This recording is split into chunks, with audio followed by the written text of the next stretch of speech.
বর্ষার এক ঘোর অমাবস্যার রাত। বাইরে ঝুমঝুম করে বৃষ্টি পড়ছে। মেঘের গর্জনে থেকে থেকে কেঁপে উঠছে পুরনো দোতলা বাড়িটা। টিনের চালে বৃষ্টির একটানা শব্দ একঘেয়ে অথচ কেমন যেন এক অশরীরী সুর তৈরি করছে। বিদ্যুৎ চলে গেছে সেই সন্ধ্যা থেকে। বসার ঘর একটা টিমটিমে হারিকেনের আলো জ্বলছে, যার কাঁপা কাঁপা শিখা দেয়ালের উপরে লম্বা লম্বা ছায়া তৈরি করে চলেছে, যেন অদৃশ্য কোনো সত্তা সেই ছায়ার আড়ালে নড়াচড়া করছে। ঘরের বাতাসে ভেজা মাটির সোদা গন্ধ আর পুরো কাঠের ফার্নিচারে এক ধরনের ব্যবসা গন্ধ মিলে বেশে একাকার। এমন এক রাতে তার পুরনো আরাম কেদারায় বসে হুক্কা টানছিলেন বছর 75-এর বৃদ্ধ রামকৃষ্ণ দাস। তার চামড়া কুঁচকে গেছে, চোখের নিচে কানে জমে গেছে, কিন্তু দৃষ্টি এখনো তীক্ষ্ণ। জীবনের 50টা বছর তিনি কাটিয়েছেন সরকারি হাসপাতালের লাশ কাটা ঘরের ডোম হিসেবে। হাজার হাজার লাশ কাটাছেড়া করেছেন, দেখেছেন কত রকমের মৃত্যু, অপমৃত্যু, খুন, আত্মহত্যা, কত কিছু না দেখেছেন। মৃত্যু তার কাছে ছিল ডাল ভাতের মতোই স্বাভাবিক একটা ব্যাপার। ভয়টা আর বলে কিছুই অবশিষ্ট ছিল না, অন্তত তিনি এটা মনে করতেন। তার সামনে বোনা বসেছিল তার বছর 17 নাতি পলাশ। এই বছর সে উচ্চ মাধ্যমিক পরীক্ষা দেবে। শহরের কলেজে পড়ে ছুটিতে বাড়িতে এসেছে। দাদুর কাছে লাশ কাটা ঘরের ভৌতিক গল্প শুনতে আগ্রহ, বিশেষ করে ভূতের ঘটনা। সে বিশ্বাস করে যেখানে এত মৃত্যু ঘটে সেখানে অদৃষ্ট আত্মারা থাকবেই। পলাশ দাদুর দিকে ঝুঁকে এসে বলল, দাদু একটা কথা বলি। রামকৃষ্ণ হুক্কা মুখ সরিয়ে একটা মেঘ বাতাসে ছড়িয়ে দিয়ে বললেন, বলো। তার গলার স্বর বয়সের ভাবে রীতিমতো ফ্যাঁস ফ্যাঁসা হয়ে গেছে, কিন্তু ভারী। তুমি তো সারা জীবন ওই লাশ ঘরে কাটিয়ে দিলে। কত লাশ কেটেছ তার কোনো হিসেব নেই। তোমার কি কখনো ভয় করেনি? মানে এমন কোনো ঘটনা ঘটেনি যা তোমার ভয় পাইয়ে দিয়েছিল? পলাশের চোখে অদম্য এক কৌতূহল। রামকৃষ্ণ নাতির দিকে তাকালেন। হারিকেনের আলোয় তার কুচকে যাওয়া বুকটা আরো বেশি রহস্যময় দেখাচ্ছিল। তিনি কিছুক্ষণ চুপ করে থাকলেন। বাইরের বৃষ্টির শব্দটা হঠাৎ করেই যেন বেড়ে গেল। একটা দমকা হাওয়ায় ঘরের জানালা সশব্দে বন্ধ হয়ে যাওয়ায় পলাশ সামান্য চমকে উঠল। বৃদ্ধ দীর্ঘ শ্বাস ফেলে বললেন, ভয়? হ্যাঁ, ভয় তো মোটদার থাকে না রে দাদু ভাই। ভয় থাকে জ্যান্ত মানুষের মনে। লাশ তো শুধুমাত্র মাংসপিণ্ড, তার আবার ভয় কিসে? কিন্তু কথাটা শেষ না করে রামকৃষ্ণ আবারও হুক্কায় টান দিলেন। তার চোখে যেন সুদূর অতীতের কোনো এক অন্ধকার গলিতে হারিয়ে গেছে। পলাশ অধৈর্য হয়ে বলল, কিন্তু কি দাদু, বলো না। তোমার জীবনের সবচেয়ে ভয়ঙ্কর অভিজ্ঞতা কোনটা ছিল? এমন কোন ঘটনা যা আজও তোমার রাতের ঘুম কেড়ে নেয়? রামকৃষ্ণের হাতটা সামান্য কেঁপে উঠল। হুক্কাটা নামিয়ে রেখে তিনি শূন্য দৃষ্টিতে সামনের অন্ধকারের দিকে তাকিয়ে রইলেন। তার মুখ দেখে মনে হচ্ছিল তিনি যেন ভয়ঙ্কর রাতের স্মৃতিগুলো আবার নিজের চোখের সামনেই দেখতে পাচ্ছেন। ঘরের নিস্তব্ধতা ভেঙে তিনি বলতে শুরু করলেন। তার গলাটা যেন শোনা যাচ্ছিল একটু ভেজা আর একটু কাঁপা। আজ থেকে প্রায় 40 বছর আগের কথা। তখন আমি যুবক ছিলাম, গায়ে অসুরের মতো শক্তি আর মনে পাথরের মতো সাহস। সবেমাত্র বড় ডোমের পথটা পেয়েছিলাম। 3 রাত লাশ কাটছি, সেলাই করছি, পচা গলা কাটা পোড়ার লাশের আমার আর কিছু যায় আসতো না।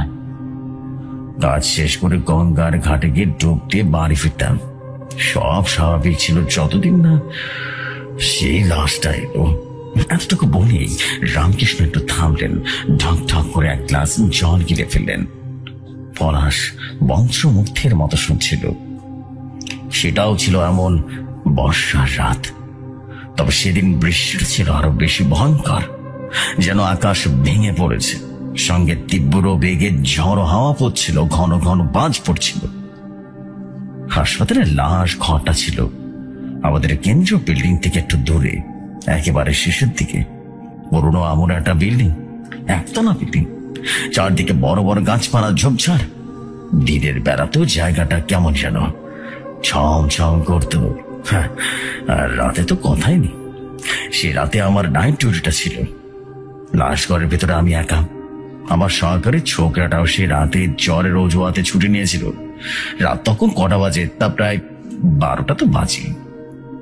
বাইরে প্রকৃতির তাণ্ডব চলছে। ভেতরে দুটো টিউবলাইট টিম করে জ্বলছে আর নিচ্ছে। থেকে থেকে বিদ্যুৎ ভোল্টের উপরে নামাচানা করছে। আমার কাজ প্রায় শেষের দিকে। দুটো বেওয়ারিশ লাশ রীতিমতো পোস্টমর্টম করে ফ্রিজে ঢোকানো হয়ে গেছে। টিউবওয়েল ধুয়ে যন্ত্রপাতি পরিষ্কার করে সবে একটু চেয়ারে গিয়ে বিড়ি ধরিয়েছি। এমন সময় লাশ ঘরের ভারী লোহার দরজায় ধুম করে একটা শব্দ হলো। আমি চমকে উঠলাম। এত রাতে আবার কে এলো? সাধারণত পুলিশ ছাড়া এত রাতে কেউ লাশ নিয়ে আসে না। আমি এগিয়ে গিয়ে দরজাটা খুললাম। দেখি দুজন পুলিশ কনস্টেবল একটা স্ট্রেচার ধরে দাঁড়িয়ে আছে। তাদের সর্বাঙ্গ ভেজা, শীতে কাঁপছে থরথর করে। স্ট্রেচারের উপরে সাদা চাদরে ঢাকা একটা দেহ। দেখে বোঝা যাচ্ছে ওর মহিলার লাশ হবে। পলাশ প্রশ্ন করলো, কার লাশ ছিল দাদু? রামকৃষ্ণ বাবু বললেন, শোনো বলছি। পুলিশের একজন ইন্সপেক্টর ছিলেন সঙ্গে। তিনি এগিয়ে এসে বললেন, বড়বাবু, খুব আর্জেন্ট কেস। আজ রাতে ওই পোস্টমর্টমটা করে দিতে হবে, উপরে চাপ আছে। আমি বললাম, এত রাতে? কাল সকালে গেলে হয় না? ইন্সপেক্টর সাহেব কড়া বলেন, যা বলছি করুন। এটা কোনো সাধারণ কেস নয়। চৌধুরী বাড়ির ছোট বউর লাশ। এটা পুকুর থেকে পাওয়া গেছে। চৌধুরী বাড়ির নামটা শুনে আমার বুকের ভেতরে কেমন যেন করে উঠল।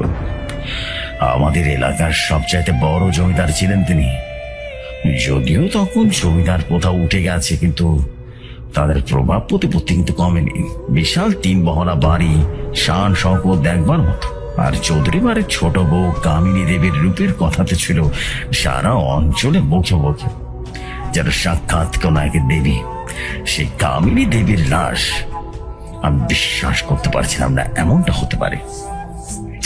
আমি আর কথা বাড়ালাম না। পুলিশদের ইশারায় লাশটা ভেতরে আনতে বললাম।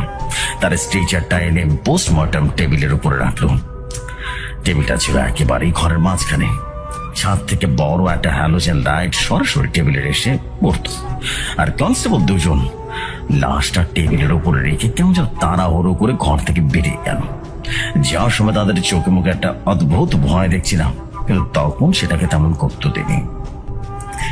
ইন্সপেক্টর সাহেব খাতায় সই করে বললেন, আমি সকালে এসে নিয়ে যাব। তারপর তিনি হন করে বেরিয়ে গেলেন। দরজাটা বন্ধ হওয়ার সাথে সাথে ঘরটা কেমন যেন অস্বাভাবিক নিস্তব্ধতা নেমে এলো। বাইরে শুধু বৃষ্টি, একটানা শব্দ। আমার হঠাৎ করে কেমন যেন একটা লাগতে শুরু করলো। বুকের ভেতর একটা অস্বস্তি হচ্ছিল, যা আগে কখনো হয়নি। আমি দীর্ঘদিনের অভ্যাস বশত নিজেকে সামলে নিলাম। বিড়িটা শেষ করে আপরনটা পরে নিলাম। হাতে লাগালাম রবারের গ্লাভস। তারপর ধীরে ধীরে টেবিলের দিকে এগিয়ে গেলাম। টেবিলের উপরে সাদা চাদরে ঢাকা সে দেহটা পড়ে আছে। চাদরটা ভিজে শরীরের সঙ্গে লেপ্টে আছে। পরে শরীরের গঠনটা স্পষ্ট বোঝা যাচ্ছিল। লম্বা ছিপছিপে গরম। আমি এক গভীর শ্বাস নিয়ে চাদরের একটা কোণা ধরলাম। চাদরটা সরাতে আমার নিঃশ্বাসটা যেন মুহূর্তে বন্ধ হয়ে গেল। অবিশ্বাস্য, কি রূপ!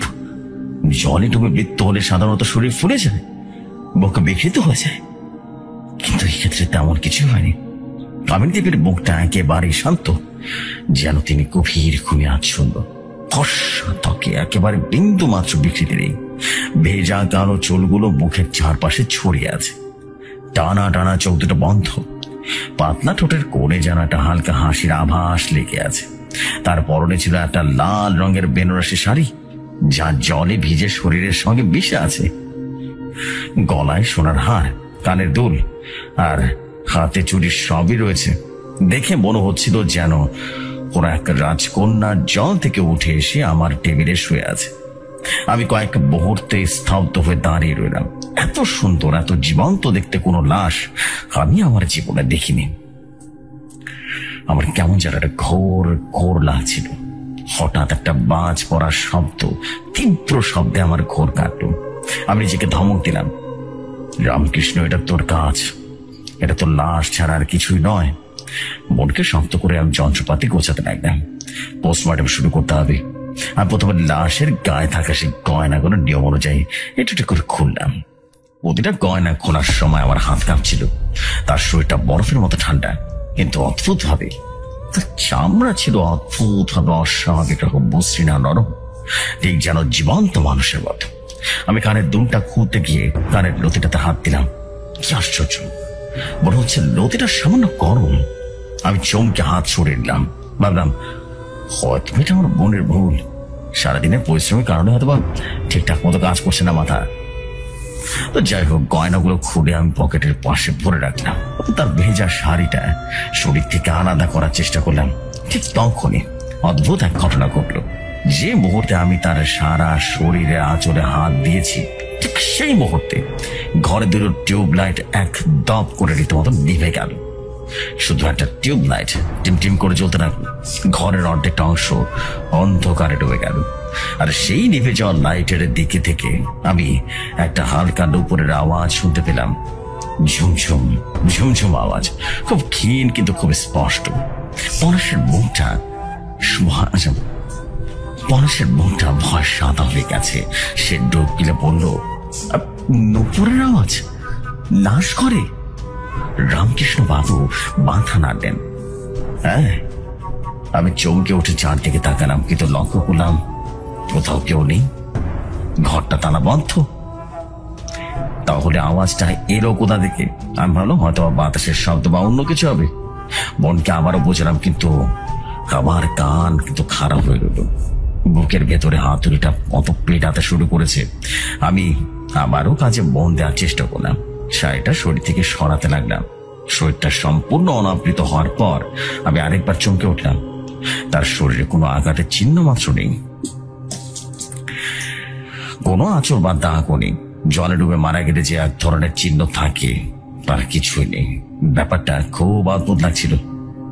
আমি আমার ট্রে থেকে স্কেলপেলটা বা ধারালো ছুরি যেটা আছে সেটা তুলে নিলাম। পোস্টমর্টমের প্রথম ধাপ হলো বুক থেকে পেট পর্যন্ত লম্বা একটা চেরা। এটা আমার সহজ, এটা আমার জন্য একেবারেই যেন জল ভাত। হাজার বার করেছি। আমি স্কেলপেলটা নিয়ে লাশের বুকের ঠিক মাঝখানে ধরলাম। বাইরে তখন ঝড়ের বেগ যেন বেড়ে গেল।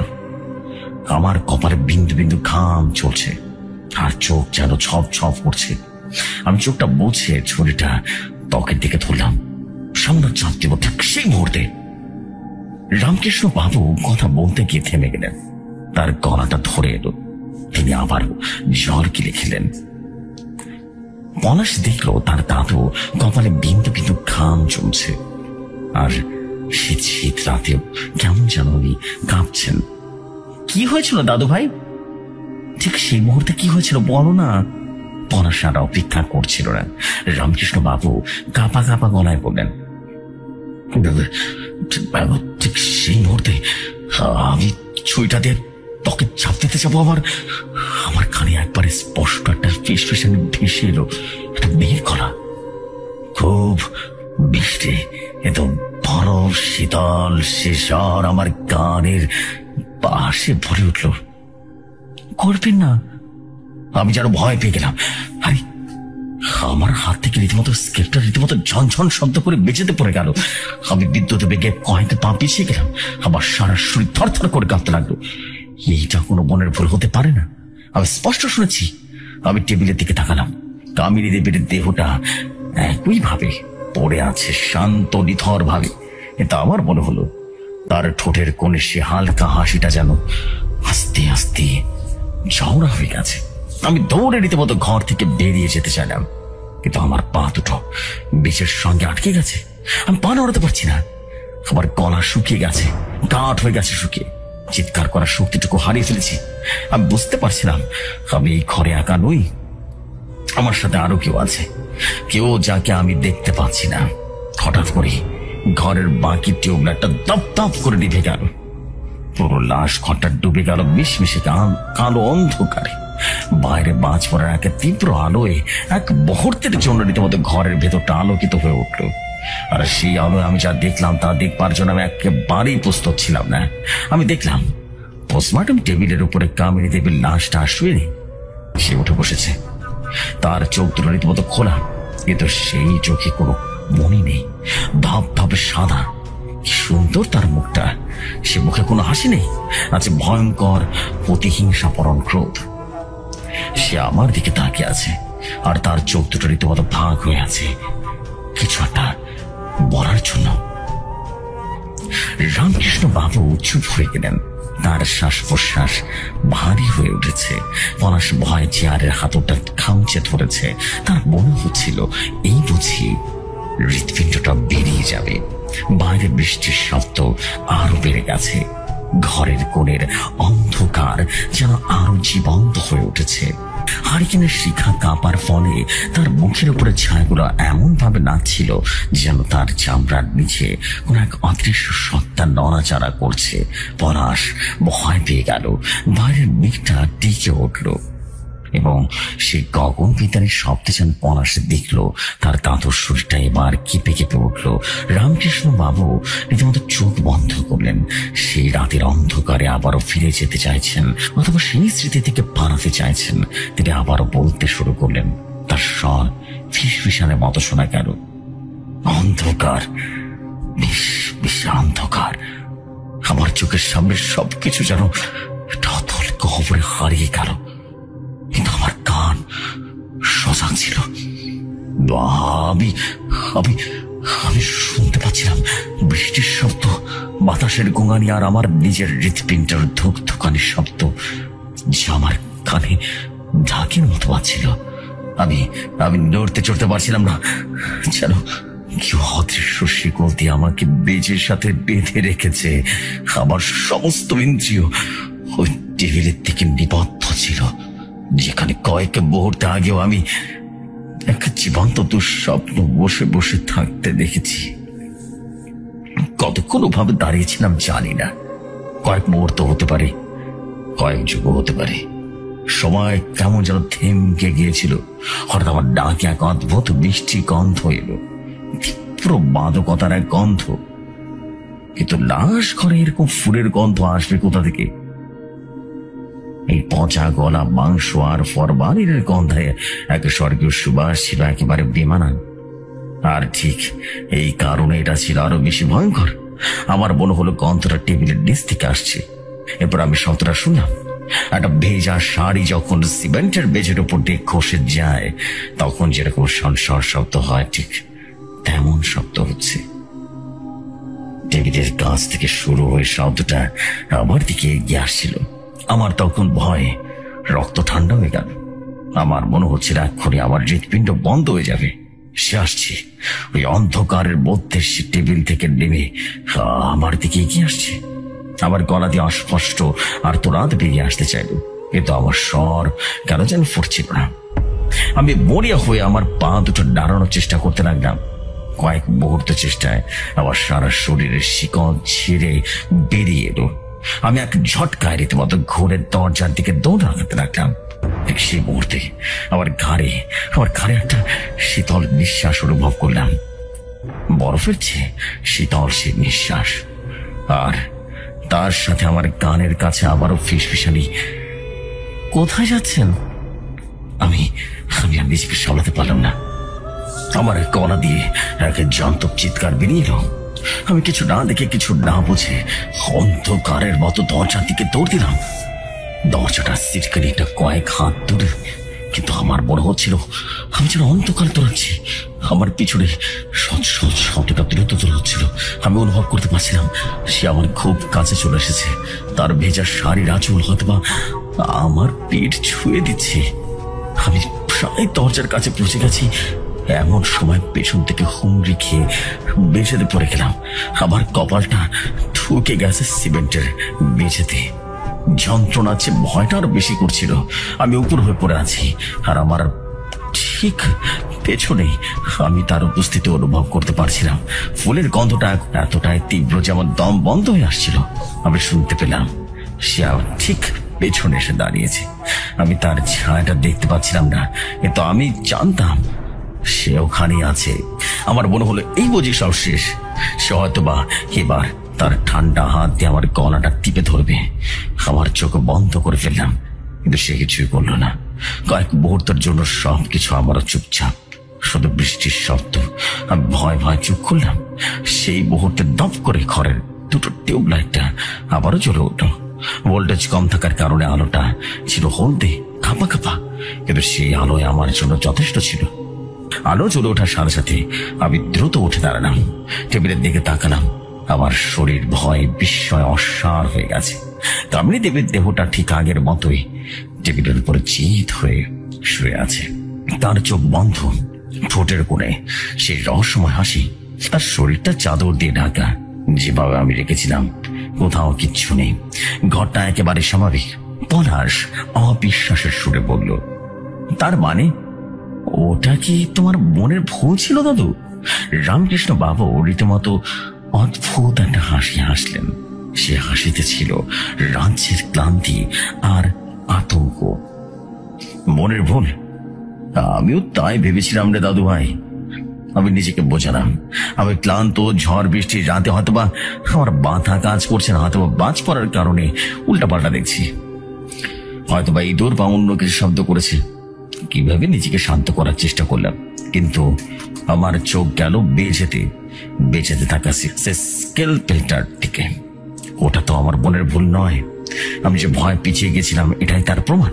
তারপর চোখ গেল আমার টেবিলের পাশে, আর সেটা দেখে আমার সমস্ত যুক্তি, সমস্ত সাহস একেবারে কর্পূরের মতো উবে গেল। আমি দেখলাম টেবিলের ঠিক নিচে যেখানে আমি পড়ে গিয়েছিলাম, সেখানে সিমেন্টের মেঝের উপরে কয়েকটা ভেজা পায়ের ছাপ, খালি পায়ের ছাপ, একটা মেয়ের পায়ের ছাপ। জল চৌকিতে আলতা পড়লে যেমন দেখায় না, ঠিক তেমন ছাপগুলো টেবিলের কাছে রীতিমতো শুরু হয়ে আমি যেখানে পড়েছিলাম ঠিক সেখানেই এসে থেমেছে। তারপর আবারও টেবিলের দিকে ফিরে গেছে। আমার আর বোঝার বাকি রইল না যে আমি যা দেখেছি, যা শুনেছি, তার বিন্দু মাত্র কল্পনা নয়, সব সত্যি। সে সত্যি টেবিলটা নেমেছিল, সে আমার পেছনে এসে দাঁড়িয়েছিল। এই ভাবনা আমার মেরুদণ্ড দিয়ে একটা হিমশীতল স্রোত বয়ে দিল। আমি এখন নিশ্চিত হলাম এই লাশটা সাধারণ কোনো লাশ নয়, এর মধ্যে অশুভ কিছু একটা আছে। আমার তখন উচিত ছিল ওখান থেকে পালিয়ে যাওয়া, দরজা খুলে বেরিয়ে গেলে কিন্তু আমি বেঁচে যেতাম, কিন্তু পারলাম না। আমার চাকরিটা, আমার দায়িত্ব, ইন্সপেক্টর সাহেবকে দেওয়া সেই কথা, সবকিছুই আমাকে আটকে রাখলো। তাছাড়া আমার বোনের মধ্যে একটা জেদ কাজ করছিল। আমি একজন ডোম, আমার কাজ হলো লাশ কাটা। একটা লাশ আমাকে ভয় দেখিয়ে পার পেয়ে যাবে, এইটাও হতে পারে না। আমি বোনকে শক্ত করলাম, যা হবে দেখা যাবে, আমাকে কাজটা শেষ করতেই হবে। আমি বেজে থেকে স্কেলপেলটা তুলে নিলাম, জল দিয়ে ধুয়ে আবারও টেবিলের দিকে এগিয়ে গেলাম। এবার প্রতিটা পদক্ষেপ ছিল অনেক বেশি সতর্ক। আমি কান খাড়া করে রেখেছিলাম। ঘরের প্রতিটা কোণায় আমার তীব্র নজর ছিল, কিন্তু সব কিছু ছিল শান্ত, অস্বাভাবিক রকমের শান্ত। আমি আবারও টেবিলের পাশে গেলাম। তার বুকের দিকে তাকাতে আমার আর সাহস হচ্ছিল না। আমি তার বুকটা একটা কাপড় দিয়ে ঢেকে দিলাম, তারপর কাঁপা কাঁপা হাতে স্কেলপেলটা ধরলাম। এবার আমি আর নিজেকে কোন রকম দ্বিধাবোধ করলাম না। এক পোচে একটা বুক থেকে রীতিমতো নামি পর্যন্ত চিরে ফেললাম। ওয়াই আকৃতির সেই চিরাচরিত কাঁটা, চামড়া এবং মাংসে কাটার সাথে সাথে রক্ত বের হয়, বা বেরোয় না বললেই চলে, কারণ হৃৎপিণ্ড বন্ধ হয়ে গেলে রক্ত চলাচল বন্ধ হয়ে যায়। কিন্তু এক্ষেত্রে কাটা স্থান থেকে গল গল করে তাজা রক্ত বেরিয়ে আসতে লাগলো, যেন কোনো জীবন্ত মানুষকে আমি কাটছি। রক্তের ধারা টেবিলের রীতিমতো বের নিচে নামতে শুরু করলো। আমি যেন হতভম্ব হয়ে গেলাম। এইটা কিভাবে সম্ভব? আমি আরো ভুল করলাম। এরপর নিয়ম অনুযায়ী বুকের খাঁচাটা খুলে ফেলতে হয়। আমি বুকের পাঁজরের হাড়গুলো একটা বিশেষ কাঁচি দিয়ে কাটতে শুরু করলাম। হাড়গুলো কাটার সময় আমার মনে হচ্ছিল আমি যেন কোনো শুকনো ডাল ভাঙছিলাম, কোনো জীবন্ত মানুষের হাড় কাটছি। একটা অদ্ভুত প্রতিরোধ আমি অনুভব করলাম। অবশেষে বুকের খাঁচাটা যখন আমি খুললাম, তখন আমার জীবনের সবচাইতে বড় ধাক্কাটা খেলাম। আমি যা দেখলাম কোনো মানুষের পক্ষে দেখা সম্ভব নয়। কোনো ডাক্তার, কোনো বিজ্ঞানী এর ব্যাখ্যা দিতে পারবে না। তার বুকের ভেতরের হৃৎপিণ্ড, ফুসফুস বা অন্য কোনো পতঙ্গ ছিল না। এটা কিভাবে সম্ভব? পরশের বুকটা হা হয়ে গেল। সে ফিসফিস করে বলল, তাহলে কি ছিল? রামকৃষ্ণ বাবু চোখ দুটো যেন জলে ভরে গেল। তিনি কাঁপা কাঁপা গলায় বললেন, তার বুকের ভেতরে ভর্তি ছিল শ্যাওলার পচা পাতা দিয়ে। পুকুরের তলার কালো পাক আর তার ভেতরে ভর্তি করে রেখেছিল, আর সেই পাক আর শ্যাওলার মাঝখান দিয়ে বেরিয়ে আসছিল কটা শামুক, আর তারা তখন নড়াচড়া করছিল। আর সবচেয়ে অদ্ভুত ভয়ঙ্কর দৃশ্যটা ছিল সেই বাঘের মধ্যে হৃৎপিণ্ড থাকে, সেখানে অদ্ভুত রকমের জবা ফুল, রক্ত জবা ফুল, টকটকে লাল জীবন্ত একটা জবা ফুল, যার পাপড়িগুলো তখনও কাঁপছিল যেন তার নিজস্ব একটা প্রাণ আছে। আমার মাথা ঘুরে গেল, এটা কিভাবে সম্ভব? আমার বমি পাচ্ছিল, আমি আর দাঁড়িয়ে থাকতে পারছিলাম না। আমার মনে হচ্ছে আমি যেন পাগল হয়ে যাব। এটা কোনো ভৌতিক ব্যাপার নয়, এটা সবচাইতে ভয়ঙ্কর কিছু। এটা প্রকৃতির নিয়মের বাইরের ঘটনা। আমি যখন এই দৃশ্যটা দেখে জ্ঞান হারানোর মতো অবস্থায় গেলাম, ঠিক তখনই তার মুখ দিয়ে একটা কোঙানির মতো আওয়াজ বেরিয়ে এলো। যে বুকটা আমি কাপড় দিয়ে ঢেকেছিলাম, সেই কাপড়ের নিচ থেকে একটা অস্পষ্ট যন্ত্রণাদায়ক স্বর ভেসে এলো। সে স্বরটা স্পষ্ট, ফিস ফিস করছিল না, সে কাঁদছিল। একটা বীর কান্নার শব্দ, ফুপিয়ে ফুপিয়ে কান্নার শব্দ। সে কান্নার শব্দে আমার মনে হলো আমার কানের পর্দাটা ফিরে যাবে। সে কান্নার মধ্যে এত কষ্ট, এত যন্ত্রণা, এত ঘৃণা মেশানো ছিল যে আমি ভাষায় প্রকাশ করতে পারবো না। কান্নার মাঝে সে একটা নাম ধরে ডাকলো, শশাঙ্ক। শশাঙ্ক, তুমি কেন এমনটা করলে? আমি তোমাকে বিশ্বাস করেছিলাম, কেন করলে? এই কথাগুলো সে বারবার বলে যাচ্ছিল। তার গলায় কান্না ভেঙে যাচ্ছিল একেবারে। আমি আর সহ্য করতে পারলাম না, আমার সহ্যের সীমা ভেঙে গেল। আমি চিৎকার করে উঠলাম, কে শশাঙ্ক? আমি শশাঙ্ক নই, আমাকে ছেড়ে দে। আমার চিৎকার শুনে কান্নাটা হঠাৎ থেমে গেল। এক মুহূর্তের মধ্যে সবকিছু চুপ। তারপর সে ঢাকা মুখের ভেতর থেকে একটা হিসহিসে কণ্ঠস্বর বেরিয়ে এলো। সে বলে উঠল, তাহলে তুমি কি? এই প্রশ্ন শোনার পর আমার সারা শরীর রীতিমতো কাঁপুনি দিয়ে উঠল। তার বুকে যে তাজা রক্ত পাকের স্রোত নামছিল, সেটা 10 গুণ ফিরে গেল। আর তার বুকের ভেতরে রক্ত জবা ফুলটা দপ করে জ্বলে উঠল। হ্যাঁ, সত্যি আগুন জ্বলে ওঠার মতো করে জ্বলছিল। একটা নীলচে আভা যেন ছড়িয়ে পড়ল। আমি দেখলাম তার হাত পা গুলো রীতিমতো হঠাৎ করে বেঁকে যেতে শুরু করেছে, আর তার শরীরটা টেবিলের উপরে ধনুকের মতো বেঁকে যাচ্ছে। এত সুন্দর একটা মেয়ে হঠাৎ করে কেমন যেন বেঁকে গেল। তার ঢাকা মুখটা থেকে রীতিমতো গোঙানির মতো একটা শব্দ এলো এবং পৈশাচিক চিৎকারে পরিণত হলো। আমি বুঝলাম সে এবার জেগে উঠেছে, পুরোপুরিভাবে জেগে উঠেছে মেয়েটা। আমি আর এক মুহূর্ত দাঁড়ালাম না। আমার হাতে থাকার যন্ত্রপাতি সবকিছু ফেলে দিয়ে আমি পাগলের মতো দরজার দিক দিয়ে রীতিমতো দৌড় দিলাম। আমার পেছনে তখন ভাঙচুরের শব্দ। টেবিল থেকে যন্ত্রপাতি, কাচের বোতল সব মেঝেতে পড়ে ঝনঝন করে ভেঙে যাচ্ছিল। আমি কোনো মতে দরজাটা খুলে বাইরে বেরিয়ে এলাম। ঝড়ের মধ্যে আমার সমস্ত শরীর ভেজে যাচ্ছে, কিন্তু আমার কোনো ভ্রুক্ষেপ নেই। আমি বাইরে থেকে লাশ ঘরের ভারী লোহার দরজাটা রীতিমতো সর্বশক্তিতে বন্ধ করলাম। সিটকিনিটা তুলে দিলাম। তারপর দরজায় গিয়ে পিঠ দিয়ে আমি সেখানেই বসে পড়লাম। মুষল ধরা রীতিমতো বৃষ্টির মধ্যে আমি কাঁপছিলাম। শীতে নয়, ভয়। আমার কানের মধ্যে তখন সে পৈশাচিক চিৎকার আর শশাঙ্ক নামের সেই আর্তনাদ বাজছিল। আমি দরজার উপাস থেকে শুনতে পাচ্ছিলাম সে ঘরের ভেতরে আছাড়ি পিছাড়ি খাচ্ছে। দরজার উপরে রীতিমতো নখের আঁচড়ের শব্দ, ভারী কিছু একটা দিয়ে আঘাত করার শব্দ। আমি 2 কানে হাত চাপা দিয়ে বসে রইলাম। আমার মনে হচ্ছিল সেই রাতটা আর কখনো শেষ হবে না।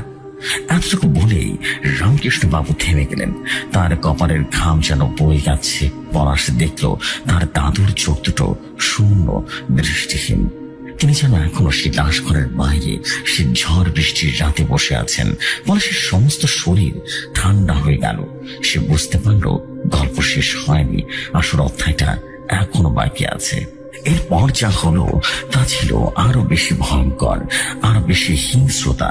শব্দ নয়, এবার ভেতর থেকে ভেসে আসতে লাগলো এক চাপা কান্নার কণ্ঠস্বর।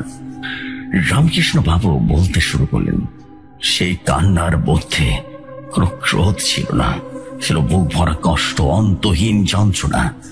যেন কোনো মা তার হারানো সন্তানকে খুঁজছে বা কোনো প্রেমিকা তার মৃত প্রেমিকের জন্য বিলাপ করছে। সেই করুণ সুর আমার বুকের ভেতরটা দুমড়ে মুচড়ে দিচ্ছিল। ভয় ভয় আমার ভেতরে একরকম ভয় এবং একই সাথে এক ধরনের মায়া কাজ করতে শুরু করলো। কে এই কামিনী? কিসের তার কষ্ট? কান্না চলতে থাকলো ঘন্টার পর ঘন্টা। এক সময় কান্না থেমে গেল, শুরু হলো সুরের গুঞ্জন, যেন মা তার শিশুকে ঘুম পাড়াচ্ছে। সেই সুরটা এতটাই বিষণ্ণ ছিল দাদু ভাই, বাইরে ঝড়ের শব্দ চেয়ে আরো বেশি ভয়ঙ্কর ছিল। আমি আমার কান বন্ধ করে বসেছিলাম, ভাবছিলাম সেই শব্দ চলে যাবে, কিন্তু আমি বুঝতে পারছিলাম সেই শব্দ আমার ভেতরে চলে এসেছে। ধীরে ধীরে রাতের অন্ধকার কেটে যেতে লাগলো। পূর্ব আকাশে দেখা দিল ভোরের আলো, প্রথম আলো। ঝড়ের তীব্রতা কমে এসে গুড়ি গুড়ি বৃষ্টিতে পরিণত হয়েছে। হাসপাতালের চত্বর থেকে ভোরের পাখিরা কিচির বিচিরের ভেসে আসলো। পৃথিবীর নিয়ম অনুযায়ী একটা নতুন দিন শুরু করলো, কিন্তু আমার জন্য যেন সেই রাতটা শেষ হয়নি কখনো। আমি জানতাম আমাকে উঠতেই হবে। ইন্সপেক্টর সাহেব রিপোর্ট নিতে আসবেন, ভেতরে ঘরটা কি অবস্থা সেটাও আমাকে সামলাতে হবে, কিন্তু কোনো সাহস আমি পাচ্ছিলাম না। দরজা আবার কিভাবে খুলবো? ভেতরে কি অপেক্ষা করছে তার জন্য? আমার পা দুটো রীতিমতো শীষ দিয়ে তৈরি, 1 ইঞ্চি নড়ার ক্ষমতা নেই। আমি মনে মনে সমস্ত দেব দেবীকে ডাকতে লাগলাম, সাহস সঞ্চার করে চেষ্টা করতে লাগলাম, কিন্তু নিজেকে বোঝালাম আমি রামকৃষ্ণ দাস, আমি ডোম, আমার কোনো ভয় নেই, ভয় পেলে চলবে না। কথাগুলো আমি নিজেই নিজেকে শোনাচ্ছিলাম, কিন্তু কেন যেন বিশ্বাস করতে পারছিলাম না। 40 বছরের অভিজ্ঞতা, তার সমস্ত সাহস দম্ভ এক রাতের মধ্যেই চুরমার হয়ে গেছে। অবশেষে যখন হাসপাতালের অন্য কর্মীরা আসতে শুরু করলো, তাদের গলার আওয়াজ পেয়ে আমি মোটামুটি জোর করে উঠে দাঁড়ালাম। আমার সারা শরীর রীতিমতো ব্যথায় টনটন করছিল। আমি টলতে টলতে দরজার কাছে গেলাম। আমার হাত থরথর করে কাঁপছে। সিটকিনিটা নামানোর জন্য চেষ্টা করছিলাম এবং নিজের মৃত্যুর কূপের দরজা খুঁজছে এমনটা মনে হচ্ছিল। দরজায় গ্যাঁচ গ্যাঁচ করে শব্দ হলো এবং খুলে গেল। আমার এক পা করে ভেতরে প্রবেশ করলাম, আর চোখ দুটো রীতিমতো ঘরের ভেতরের জরির করছে। ভেতরের দৃশ্যটা ছিল অদ্ভুত। ঘরের বেজেতে বেজে জায়গায় জায়গায় জল জমে আছে, তার ছুঁড়ে ফেলা আছে, যন্ত্রপাতিগুলো ছড়িয়ে ছিটিয়ে আছে। কয়েকটা কাঁচের বোতল রীতিমতো টুকরো টুকরো হয়ে গেছে। কিন্তু টেবিলটার দিকে তাকিয়ে আমি স্তব্ধ হয়ে গেলাম। কামিনী দেবীর দেহটা ঠিক আগের মতোই টেবিলের উপর শুয়ে আছে, একেবারে শান্ত নিথর।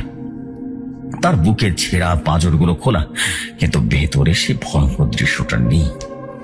কোনো পাক শেওলা, সেই শ্যাওলা শামুক, জবা ফুল কিছুই নেই।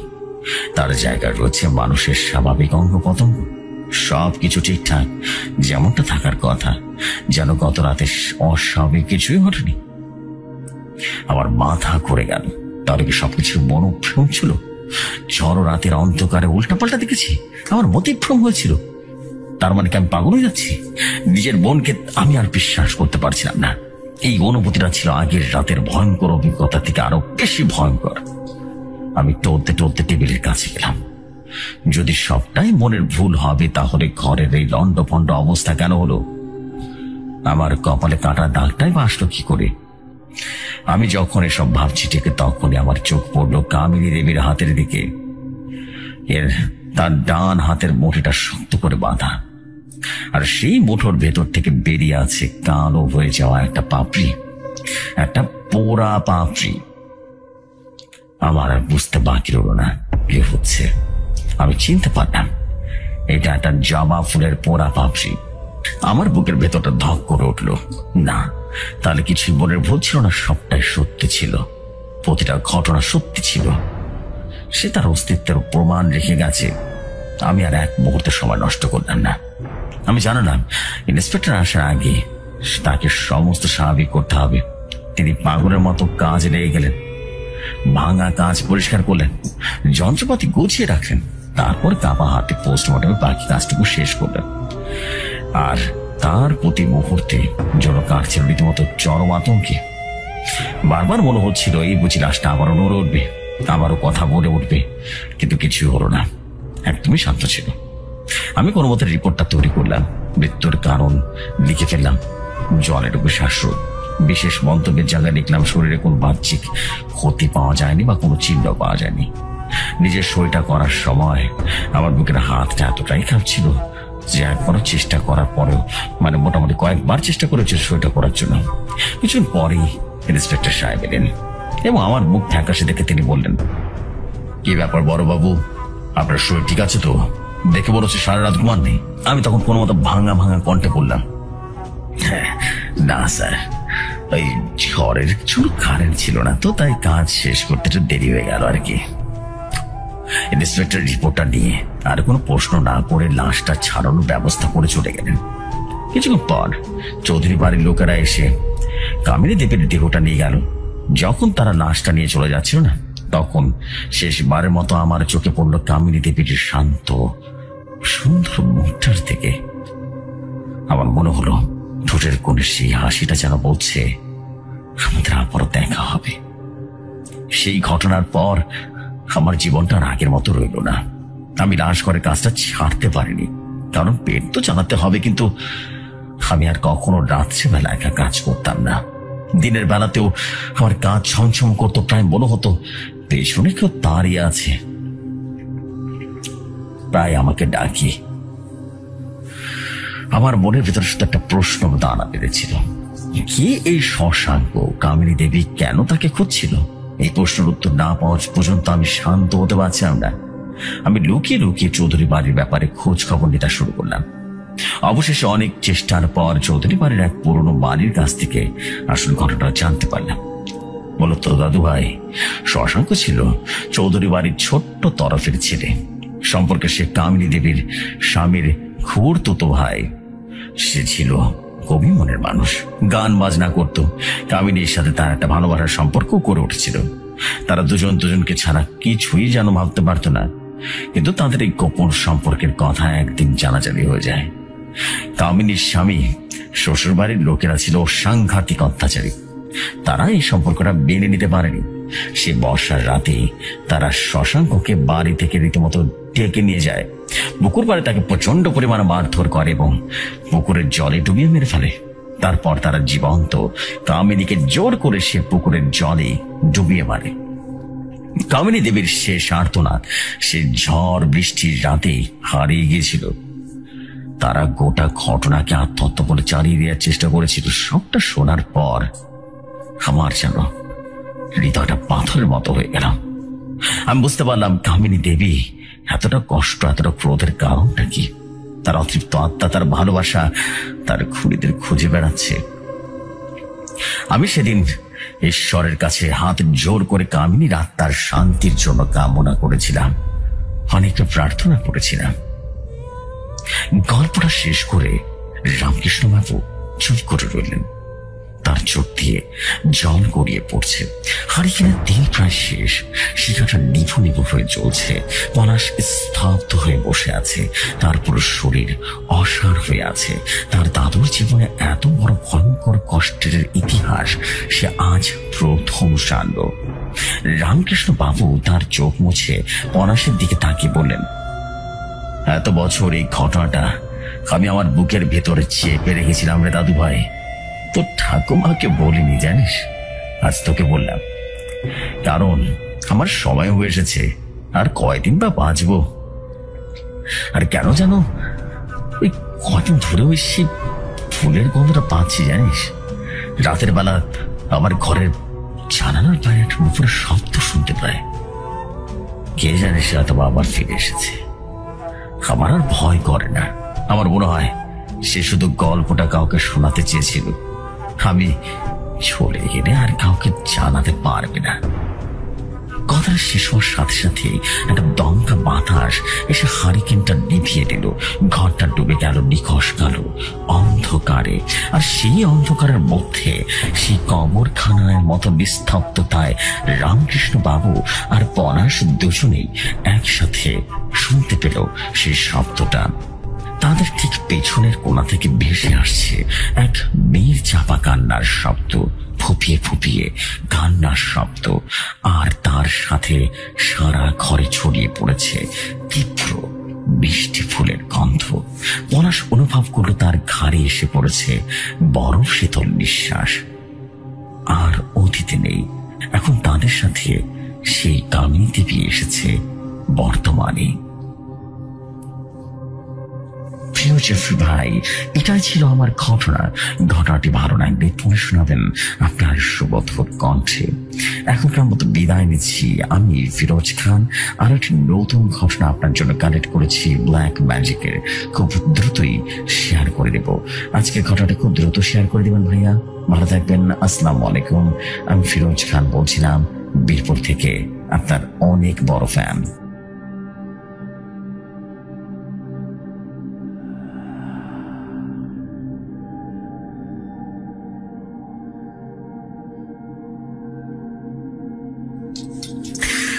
ওয়ালাইকুম আসসালাম। What a beautiful story.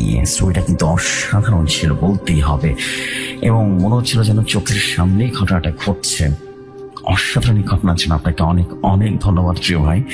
আপনাকে অনেক অনেক অভিবাদন জানাতে চাই, এবং আমি খুবই আনন্দিত যে আপনার কাছ থেকে পুরো ঘটনাটা আমরা শুনতে পারলাম। থ্যাংক ইউ ভেরি মাচ আমাদের প্রিয় ফিরোজ ভাই। আপনার পরবর্তী ঘটনার অপেক্ষায় থাকলাম। আশা রাখি যে পরবর্তী ঘটনা অনেক সুন্দর হবে, এবং আপনাকে অনেক অভিবাদন জানাচ্ছি। Thank you very much.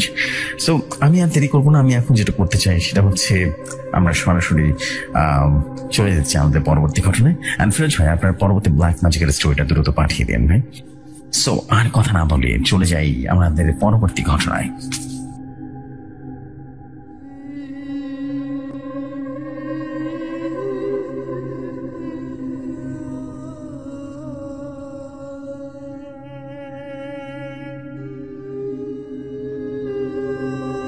যেভাবে লেখা আছে সেভাবেই পড়ছি। তিনি লিখেছেন, আসসালামু আলাইকুম জসু ভাই, আশা নয় বিশ্বাস করি আপনি অনেক ভালো আছেন। আর ভৌতিকতার পুরো লিসনার্সগণ, আপনারাও কেমন আছেন? আশা করি আপনারাও অনেক ভালো আছেন। আমিও অনেক ভালো আছি। আপনাদের ভালোবাসা এবং দোয়ায় আজ অনেক দিন পর, প্রায় 3.5 মাস পর আবার আপনাদের মাঝে আসতে পেরে বেশ ভালো লাগছে। আর আমি একজন প্রবাসী, আর আপনারা তো জানেন একজন প্রবাসী চাইলেই সবসময় বের হতে পারে না। তো চলুন আর কথা না বলে আমার ঠিকানা দিয়ে ঘটনায় চলে যাই। জসু ভাই, আমার নাম মোহাম্মদ তারেক। আমার বাড়ি সিরাজগঞ্জ, গাজীপুর মনসুরনগর ইউনিয়নের কুয়েটি গ্রামে। আর আমি একজন সৌদির প্রবাসী। ভাইয়া, আমি আজকে নিয়ে এসেছি ভয়ঙ্কর বটগাছ নামক একটি ঘটনা। আর আজকের ঘটনাটা বেশি বড় করবো না, তো চলুন আর কথা না বাড়িয়ে ঘটনায় চলে যাই। ভাইয়া, ঘটনাটা বোঝার সুবিধার্থে আমি লুৎফর মুন্সি ভাষায় বলছি। আমার নাম লুৎফর বংশী। আমি কামরূপ কামাখ্যা থেকে তান্ত্রিক বিদ্যা অর্জন করে দেশে আসার বেশ কয়েকদিনের পরে আর লোক আমার কাছে আসে। সে আমার বাড়ির সামনে এসে আমার নাম ধরে ডাকতে থাকে, লুৎফর বংশী, আপনি বাড়িতে আছেন? বাড়িতে থাকলে একবার বেরিয়ে আসুন না। আমিও আমার গ্রাম খুব বড় ধরনের বিপদে আছি, আপনি একটু বাইরে আসুন না লুৎফর বংশী। তখন আমি তার ডাক শুনে ঘরের বাইরে আসি। বাইরে এসে তাকে আমি আমার ঘরের বারান্দায় নিয়ে বসাই, আর তাকে বলি, কে আপনি? আর আপনি গ্রামে কি বিপদ হয়েছে বলুন তো? তখন সে লোকটা বলে উঠলো, হুজুর, আমার নাম হাসান, আর আমার গ্রামের নাম বরতলা। আমাদের গ্রামের মাঝে বিশাল একটা বটগাছ আছে, সেই কারণেই আমাদের গ্রামের নাম বরতলা। আর আমাদের বাবা, দাদা আর আমার 14 পুরুষ এই গ্রামে বড় হয়েছে, এবং এই গ্রামে তাদের জীবন কাটিয়েছে। আমি আমার দাদার মুখে শুনেছিলাম এই গ্রামে নাকি অনেক আগে খারাপ তান্ত্রিকরা বসবাস করত। সেই তান্ত্রিকরা ছিল খুব খারাপ, সে নাকি বাচ্চা পড়ে দিত, আর সেই বাচ্চাদের আত্মাগুলো ওই বটগাছের মাঝে বন্দি করে রাখতো। একদিন নাকি আলী নামক এক হুজুর এসে সেই তান্ত্রিককে মেরে বট গাছের মাঝে বন্দি করে দেয়। তারপর থেকে এই গ্রামের সুখ শান্তি একেবারে উঠে যায়। এভাবে আমার দাদা এবং বাবার জীবন কাটিয়ে দেয়। এই গ্রামে এখন ছোট থেকে ছোট গ্রামে বড় হয়েছি, এবং অলৌকিক কিছু শুনিনি কিন্তু হুজুর। এই বলে লোকটি অঝরে কান্নাকাটি শুরু করলো। আমি তাকে সান্ত্বনা দিয়ে বললাম, আহা, কি হয়েছে আমাকে বলুন না, না বলে আমি কিভাবে বুঝে বলুন তো। হ্যাঁ, তখন সে লোকটি কান্না মুছে আবার বলতে লাগলো, হুজুর, একদিন হঠাৎ করে আমরা সবাই দেখতে পাই ওই বট গাছের নিচে একটা মাথাবিহীন পাঠা পড়ে আছে, আর বট গাছের চারিপাশে সিঁদুর ছিটানো, বট গাছের গুঁড়োতে হাজার হাজার লাল সুতা যেন বাঁধা। তারপর থেকে আমাদের গ্রামে এক এক করে বাচ্চা মারা যেতে লাগে। এটা দেখে আমরা গ্রামের মানুষজন মিলে একটা হুজুরের কাছে যাই। হুজুরের কাছে গিয়ে গ্রামের সব কথা খুলে বলি। তখন হুজুর বলে উঠলেন, হাসান ভাই, আপনি টেনশন করবেন না, আমি আপনার সাথে আপনার গ্রামে যাব। এই বলে হুজুরটি আমার সাথে আমার গ্রামের বাড়িতে আসতে লাগলো। আমাদের গ্রামে প্রবেশ করার সময় হুজুর রীতিমতো থেমে যায় আর ভয়ঙ্কর দৃষ্টিতে সামনের দিকে তাকালো। তখন আমি তাকে জিজ্ঞেস করলাম, আরে কি হলো হুজুর, আপনি এমন কেন করছেন? তখন হুজুরটি বলে উঠলো, আমি কাজটা করতে পারবো না, আপনি বরঞ্চ কোনো ভালো তান্ত্রিককে দেখেন কেমন। আর বলল, এটা কোনো সাধারণ হুজুর করতে পারবে না, আপনি কোনো তান্ত্রিককে নিয়ে আসুন, যান। এই বলে হুজুরটি গ্রামের বাইরে থেকে চলে যায় আর আমিও চলে যাই গ্রামে। আর গিয়ে গ্রামের সবাইকে পুরো ঘটনাটা করে বলি। তখন সবাই এইটা শুনে বেশ চিন্তিত হয়ে যায়। তখন গ্রামের একজন বলে উঠলো, ভাইরা, আমি একজন হুজুরকে চিনি, যে একজন ইমানদার হুজুর, আবার একজন ভালো শক্তিশালী তান্ত্রিক, কিন্তু আমি শুধু তার নামটাই জানি, তার বাড়ি কোথায় সেটা জানি না। তখন আরেকজন বলে উঠলো, আরে ভাই, আপনি তার নামটাই বলেন না, তারপরে দেখা যাবে না তাকে খুঁজে পাওয়া যায় কিনা। তখন সেই লোকটি বলতে লাগলো, তার নাম হলো লুৎফর মুন্সি, এই দেখেন আপনারা তাকে খুঁজে পান কিনা। তখন গ্রামের সবাই মিলে ঠিক করে যেন আমি আপনার ঠিকানাটা খুঁজে বের করি হুজুর। তারপর থেকে আমি আপনার ঠিকানাটা খুঁজে বের করি, আর 14 দিন হয়ে গেল হুজুর আপনাকে খুঁজে বের করেছি। এর মাঝে আমি একবারের জন্য গ্রামে যাইনি, জানি না এখন গ্রামের কি অবস্থা। এই বলে লোকটি আবারও কান্নাকাটি করতে লাগলো। আমি তাকে নানান ভাবে সান্ত্বনা দিলাম। তাকে কান্না থামিয়ে আমি তাকে বললাম, হাসান ভাই, আপনি একটু শান্ত হয়ে বসুন, আমি একটু ঘর থেকে আসছি কেমন। এই বলে আমি ঘর থেকে আমার জোড়া নিয়ে বাইরে বেরিয়ে পড়ি। তাকে নিয়ে তার গ্রামের দিকে রওনা হলাম। এই সময় চলতে চলতে তাদের গ্রামের প্রবেশ দ্বারের সামনে গিয়ে পৌঁছায়। তখন আমি দেখতে পাই আমার দিকে একটা কালো ধোঁয়া কুণ্ডলে পাকিয়ে ধেয়ে আসছে, একটা পিশাচ। তখন আমি দেরি না করে সাথে সাথে আমার শরীরটা বন্ধ করে ফেলি। তখন আমি শুনতে পাই ভাঙা ভাঙা কর্কশ কণ্ঠে, পিশাচ কণ্ঠে বলে উঠছে, কে তুই, কে তুই, এখানে কি দরকার তোর, তুই চলে যা, না হলে মারা পড়বি। তখন আমি বলে উঠলাম, থাম রে থাম, এবার একসাথে এত প্রশ্ন করলে তো উত্তর দিতে পারবো কেমনে। আর শোন, আমি লুৎফর মুন্সি, আমি এই গ্রামটাকে বাঁচাতে এসেছি, আর তুই যদি পারিস তাহলে আমাকে মেরে দেখাস। এইটা শুনে সে পিশাচটি গড় করিয়ে বলে উঠল, আমি না রে, আমি তোকে মারবো না, আমার প্রভু মারবে। এই বলে কালো ধোঁয়ার সাথে বেরিয়ে গেল। আর তখন আমি আর দেরি না করে চলে যাই সেই গ্রামের ভেতরে। গ্রামটার ভেতরে গিয়ে আমি দেখতে পাই গ্রামটার মাঝখানটায় বিশাল এক বট গাছ দাঁড়ানো আছে, আর সেই বট গাছটাতে হাজার হাজার বাদুড় বসে আছে। আমি এখান থেকে অনুভব করতে পারছিলাম সেই বট গাছ আমাকে ডাকছে, তার দিকে ডাকছে। আমি যেন একেবারে হতভম্ব হয়ে মন্ত্রমুগ্ধর মতো মোহিত হয়ে পড়েছিলাম। তখনই বট গাছটার প্রতি তখন আমার হাসান ভাই ধাক্কা দিয়ে বলে উঠল, হুজুর, আপনার কি হয়েছে?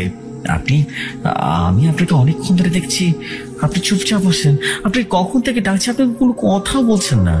তখন আমি বললাম, না কিছু হয়নি, আমি আসলে গাছটা দেখছিলাম আর কি, তাই একটু অন্যমনস্ক হয়ে গেছিলাম। তো চল আর দেরি না করি। প্রায় সন্ধ্যা কোণে আসলো। তখন হাসান ভাই আমাকে নিয়ে চলে যেতে লাগলো। আমি গ্রামের মাটির সরু রাস্তা ধরে যাই। চারিপাশটা রীতিমতো ভালো মতো পরখ করছিলাম, কিন্তু আমি দেখতে পাই গ্রামে কোনো মানুষজন দেখা যাচ্ছে না। তখন আমি হাসান ভাইকে বললাম, হাসান ভাই, আমরা জিনিস লক্ষ্য করলাম, আপনাদের গ্রামের মানুষজন সব কোথায় চলে গিয়েছে বলুন তো। তখন হাসান ভাই আমাকে বলল, না হুজুর, গ্রামের মানুষ আছে, কিন্তু এখন কেউ সন্ধ্যার পর বের হয় না।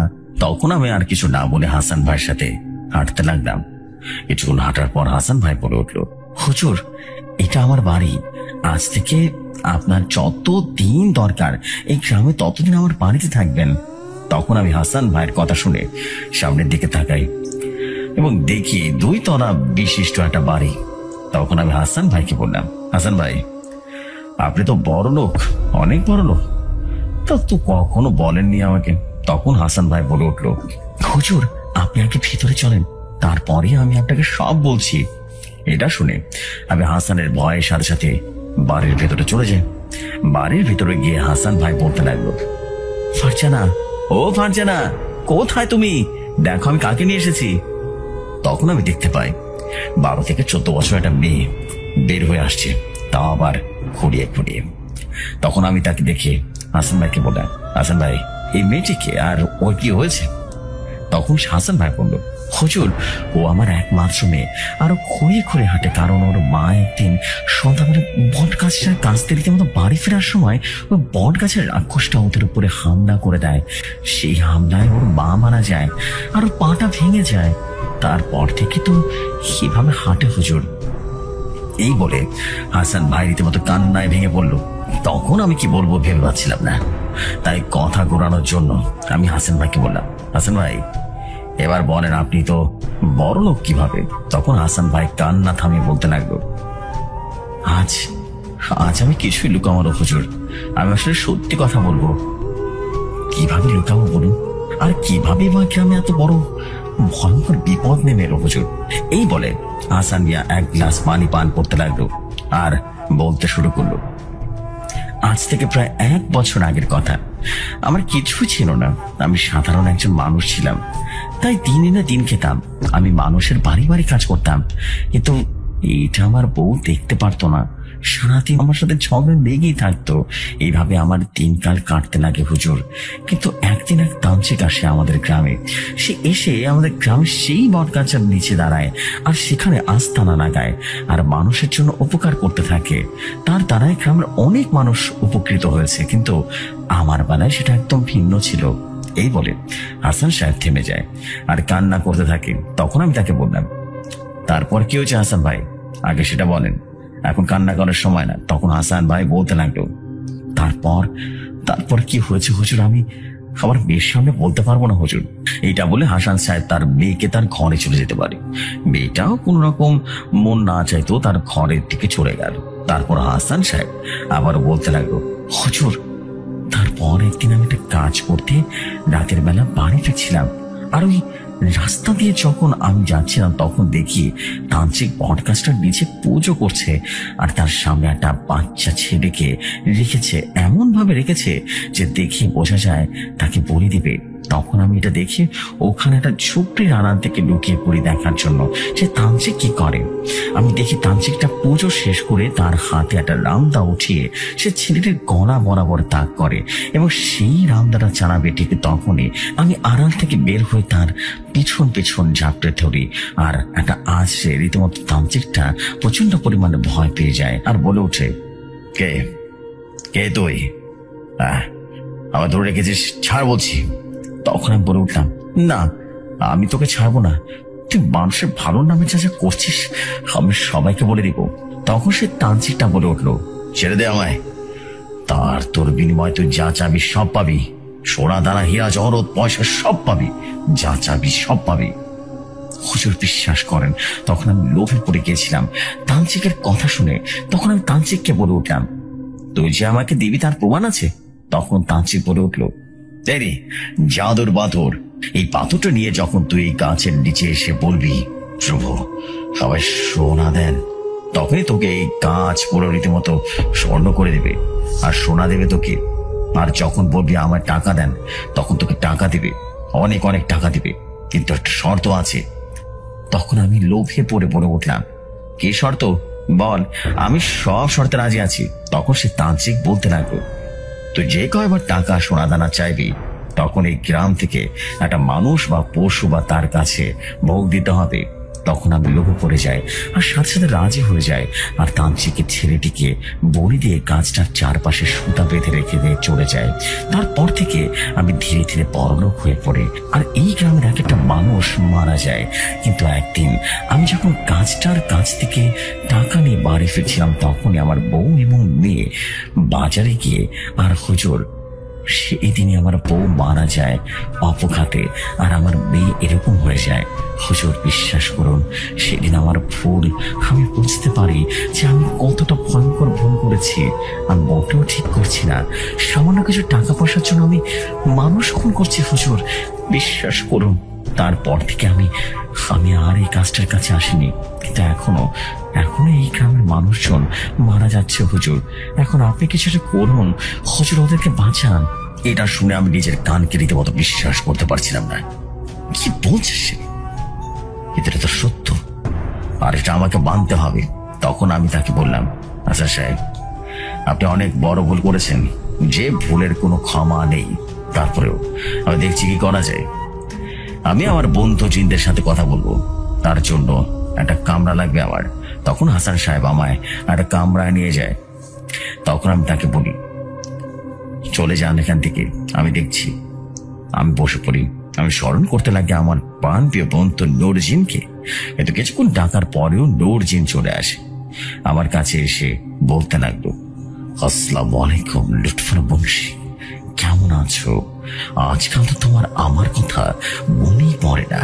তখন আমি বললাম, না না না নূর ভাই, এমনটা কিছু না, আমি দরকার ছাড়া আসলে আপনাকে বিরক্ত করতে চাই না। তখন নূরজিন বলল, আচ্ছা বাদ দাও, এখন বলো কি হয়েছে, আর তুমি এখানে কেন?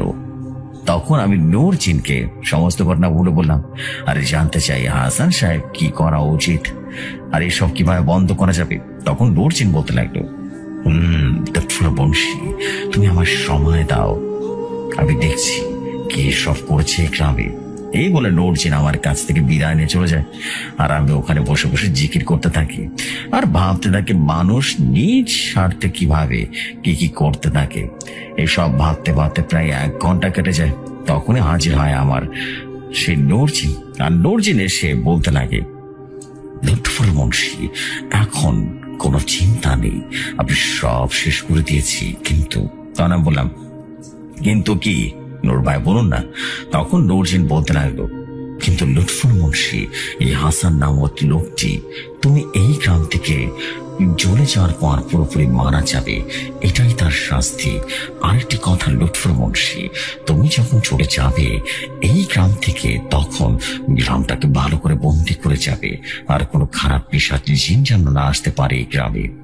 এই বলে নূরজিন চলে যায়, আর আমি বেরিয়ে পড়ি রুম থেকে। রুম থেকে বেরিয়ে দেখি ফজরের সময় হয়ে গেছে। তখন আমি হাসান সাহেবকে বলে উঠলাম, হাসান সাহেব চলুন আমরা আগে নামাজ পড়ে আসি। তখন হাসান সাহেবকে নিয়ে চলে যায় নামাজ পড়তে। নামাজ পড়া শেষ করে বলি, হাসান সাহেব আপনি গ্রামের সবাইকে ডেকে নিয়ে আসেন। তখন হাসান সাহেব দেরি না করে সবাইকে ডেকে নিয়ে আসেন। তখন গ্রামবাসীকে আমি বললাম, দেখেন আমি গ্রামের সবকিছু সমাধান করে দিয়েছি, আর তার চেয়ে বড় কথা হাসান ভাই গ্রামের জন্য নিজেকে বলে দিয়েছে, তার কারণে আজ থেকে এই গ্রাম সারা জীবনের জন্য নিরাপদ। এটা শুনে গ্রামের মানুষ বলা বলি করতে লাগলো, আহারে হাসান ভাই আমাদের জন্য বলে দিয়েছে, আহা হাসান ভাই কত ভালো মানুষ। তারা তো আর জানে না এই গ্রামের বিপদটাই হাসান ভাই টেনে নিয়ে আসছে। তা যাই হোক, গ্রামবাসীকে আমি বলে উঠলাম, দেখেন আমি যাওয়ার পরে হাসান ভাই মারা যাবে, আর আমি চাই যে আপনারা তার লাশটা ভালোভাবে দাফন করে দিবেন, আর একটি মেয়ে আছে তার, আপনারা তাকে দেখে রাখবেন, নিজের মেয়ের মতো করে আপনারা তাকে পালবেন। তখন গ্রামবাসীরা সবাই কথা দেয় হাসান সাহেবের মেয়েকে তারা নিজের মেয়ে মনে করবে, এবং তারপর আমি আর দেরি না করে গ্রামটাকে ভালো করে বন্ধ করে দিয়ে চলে আসি। এরপরে 2 দিন পর জানতে পারলাম হাসান ভাই মারা গেছে, এবং তার লাশটাকেও খুব সহি সালামতে দাফন করা হয়েছে। আর আমি 1 মাস পরে জানতে পারি যে এই গ্রামে আর কোনো সমস্যা হয় আর হবেও না। আসসালামু আলাইকুম জেফরি ভাই, আমি বলছিলাম আজকের ঘটনাটা কিন্তু অনেক বেশি ভয়ঙ্কর হবে না, কৃপি হবে। তো জেফরি ভাই ঘটনা লেখার মধ্যে যদি কোনো ভুল হয়ে থাকে ক্ষমার সুন্দর দৃষ্টিতে দেখবেন। আর এই ঘটনা থেকে বুঝতে পারি লোভ কতটা খারাপ জিনিস, লোভ মানুষকে অন্ধ করে দেয়। আর একটা কথাই বলবো, শ্রোতাদের উদ্দেশ্যে, ভাইরা, আপনারা কখনো লোভে পাড়া দিবেন না। নিজের জীবন বাজি রেখে হলেও জীবনকে জীবনের মতো চলতে দেবেন। এই ঘটনাটা সম্পূর্ণ আমার কল্পনা থেকে লেখা। যদি আমার লেখায় ভুল ত্রুটি হয়, ক্ষমা সুন্দর দৃষ্টিতে দেখবেন। আর কমেন্ট করে জানাতে ভুলবেন না। সালটা 2000 সাল হবে। আমি তখন সদ্য বিশ্ববিদ্যালয় শেষ করে একটা বেসরকারি সংস্থায় যোগ দিয়েছি। কাজের সূত্রে আমার প্রায় মফস্বল বা একটু ভেতরের দিকে গ্রামগুলোতে যেতে হতো।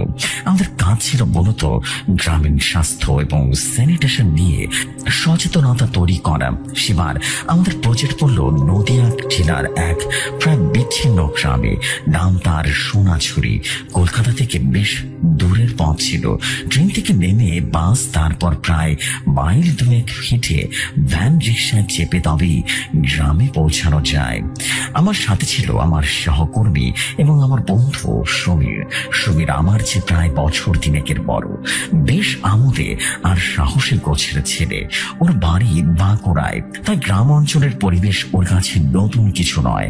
আমাদের থাকার ব্যবস্থা হয়েছিল গ্রামের এক প্রান্তে এক পুরনো দোতলা বাড়িতে। বাড়িটার মালিক গ্রামের প্রাক্তন পঞ্চায়েত প্রধান, বর্তমানে শহরেই থাকেন। বাড়িটা দেখাশোনা করে এবং মাঝবয়সী কেয়ারটেকার, তার নাম তারকদা। আমরা যেদিন পৌঁছালাম তখন প্রায় বিকেল গড়িয়ে এসেছে। হেমন্তের শেষ, বাতাসে হিমেল আমেজ যেন তৈরি হয়েছে। সূর্য পশ্চিম আকাশে ঢলে পড়েছে আর তার লালচে আভা সোনাঝুরি গ্রামের সবুজ ধান ক্ষেতের উপরে এক মায়াবী পরিবেশের তৈরি করেছে। তারকদা আমাদের দোতলা ঘরের থাকার ব্যবস্থা করে দিলেন। ঘরগুলো বেশ বড় ছিল, কিন্তু আসবাবপত্র বলতে শুধু একটা খাট ছিল, একটা টেবিল আর 2টো চেয়ার। দেওয়ালে চুনকাম পড়ে গেছে। সিলিং এবং মাকড়সার জাল, বোঝা যায় বহুদিন ধরে এদিকে কেউ থাকেনি। রাতে খাওয়ার পর আমি আর সমীর বারান্দায় এসে দাঁড়ালাম। অমাবস্যার কাছাকাছি সময়। চারপাশটা ঘুটে অন্ধকারে ঢাকা। শুধু দূরে কয়েকটা বাড়ি টিমটিমি করে হারিকেনের আলো জ্বলছে। গ্রামের নিস্তব্ধতা শহরের কোলাহল থেকে সম্পূর্ণ আলাদা। ঝিঝি পোকার একটানা ডাক ছাড়া আর কোনো শব্দ নেই। হঠাৎ সুমির আঙুল তুলে দূরের এক অন্ধকারে ঝোপের দিকে দেখালো। ওই দেখো, ওটা কি গাছ রে? আমি ভালো করে তাকিয়ে একটা ঠাহর করতে পারলাম না। শুধু একটা বিশাল ঝাঁকড়া গাছের অবয়ব অন্ধকারে ভূতের মতো করে দাঁড়িয়ে আছে। গাছটার ডালপালা এমন ভাবে ছড়িয়েছে যে দেখে মনে হচ্ছে যেন অসংখ্য হাত বাড়িয়ে কিছুটা ধরতে চাইছে। জানি না তো, তবে গাছটা তো কেমন যেন অদ্ভুত লাগছে রে। আমি বললাম, চল না, কাল সকালে একবার ওদিকটা ঘুরে আসবো। সুমিরের গলায় এক প্রকার উত্তেজনার আভাস। পরদিন সকালে আমাদের গ্রামের স্কুলের একটা মিটিং ছিল। কাজ শেষ হতে হতে দুপুর গড়িয়ে গেল। ফেরার পথে সমীর আবারও গাছটার কথা তুলল। চল, আজ বিকেলে গাছটা দেখে আসি। বিকেলে চার পর্বটা সেরে আমরা বেরিয়ে পড়লাম।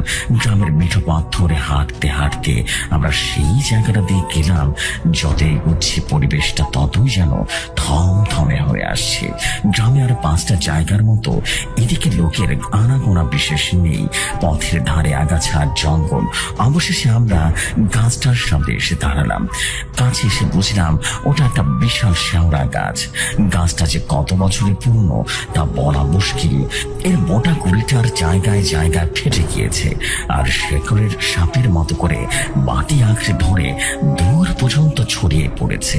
ডালপালাগুলো এত ঘন যে দিনের বেলাতেও নিচের অন্ধকার হয়ে গেছে। একটা স্যাঁতস্যাঁতে কেমন যেন গাছ ছমছমে গন্ধ নাকি এসে লাগলো। সুবির গাছটার চারপাশে ঘুরে দেখতে লাগলো। আমি একটু দূরেই দাঁড়িয়েছিলাম। কেন জানি না গাছটার কাছাকাছি যেতে আমার একদম যেন ইচ্ছে করছিল না। মনে হচ্ছিল ওটার মধ্যে অশুভ কিছু একটা লুকিয়ে আছে। হঠাৎ সুমির ডেকে উঠলো, অয়ন, এদিকে আয়, দেখ কি অদ্ভুত জিনিস পেয়েছি। আমি ইতস্তত করে এগিয়ে গেলাম। সুমির গাছের গুড়ির একটা ফাটলের দিকে আঙ্গুল দেখিয়ে বলল, ভেতরটা দেখ, পুরো ফাঁপা, আর কি গন্ধ বেরোচ্ছে। আমি উঁকি মেরে দেখলাম সত্যি ঘড়িটার ভেতরের একটা অংশ যেন ফাঁপা একটা কোঠরের মতো, আর ভেতর থেকে তীব্র ঝাঁঝালো গন্ধ আসছে, অনেকটা মাংস পচা দুর্গন্ধ আর কর্পূরের গন্ধ মেশালে যেমন গন্ধ হয় ঠিক তেমনই আমার গা করে উঠলো। চল তো এখান থেকে, জায়গাটা না ভালো লাগছে না। আমি সুমিরকে তাড়া দিলাম। সুমির আমার দিকে তাকিয়ে হাসলো আর বলল, কিরে ভয় পেলি নাকি? এটা সামান্য একটা গাছ। ওর কথায় আমার পৌরুষে ডাকলো। বললাম, আরে না, এমনি বললাম আর কি। কিন্তু আমার মনটা কেমন যেন কু ডাকছিল। আমরা যখন ফিরছি তখন সূর্য ডুবতে শুরু করেছে।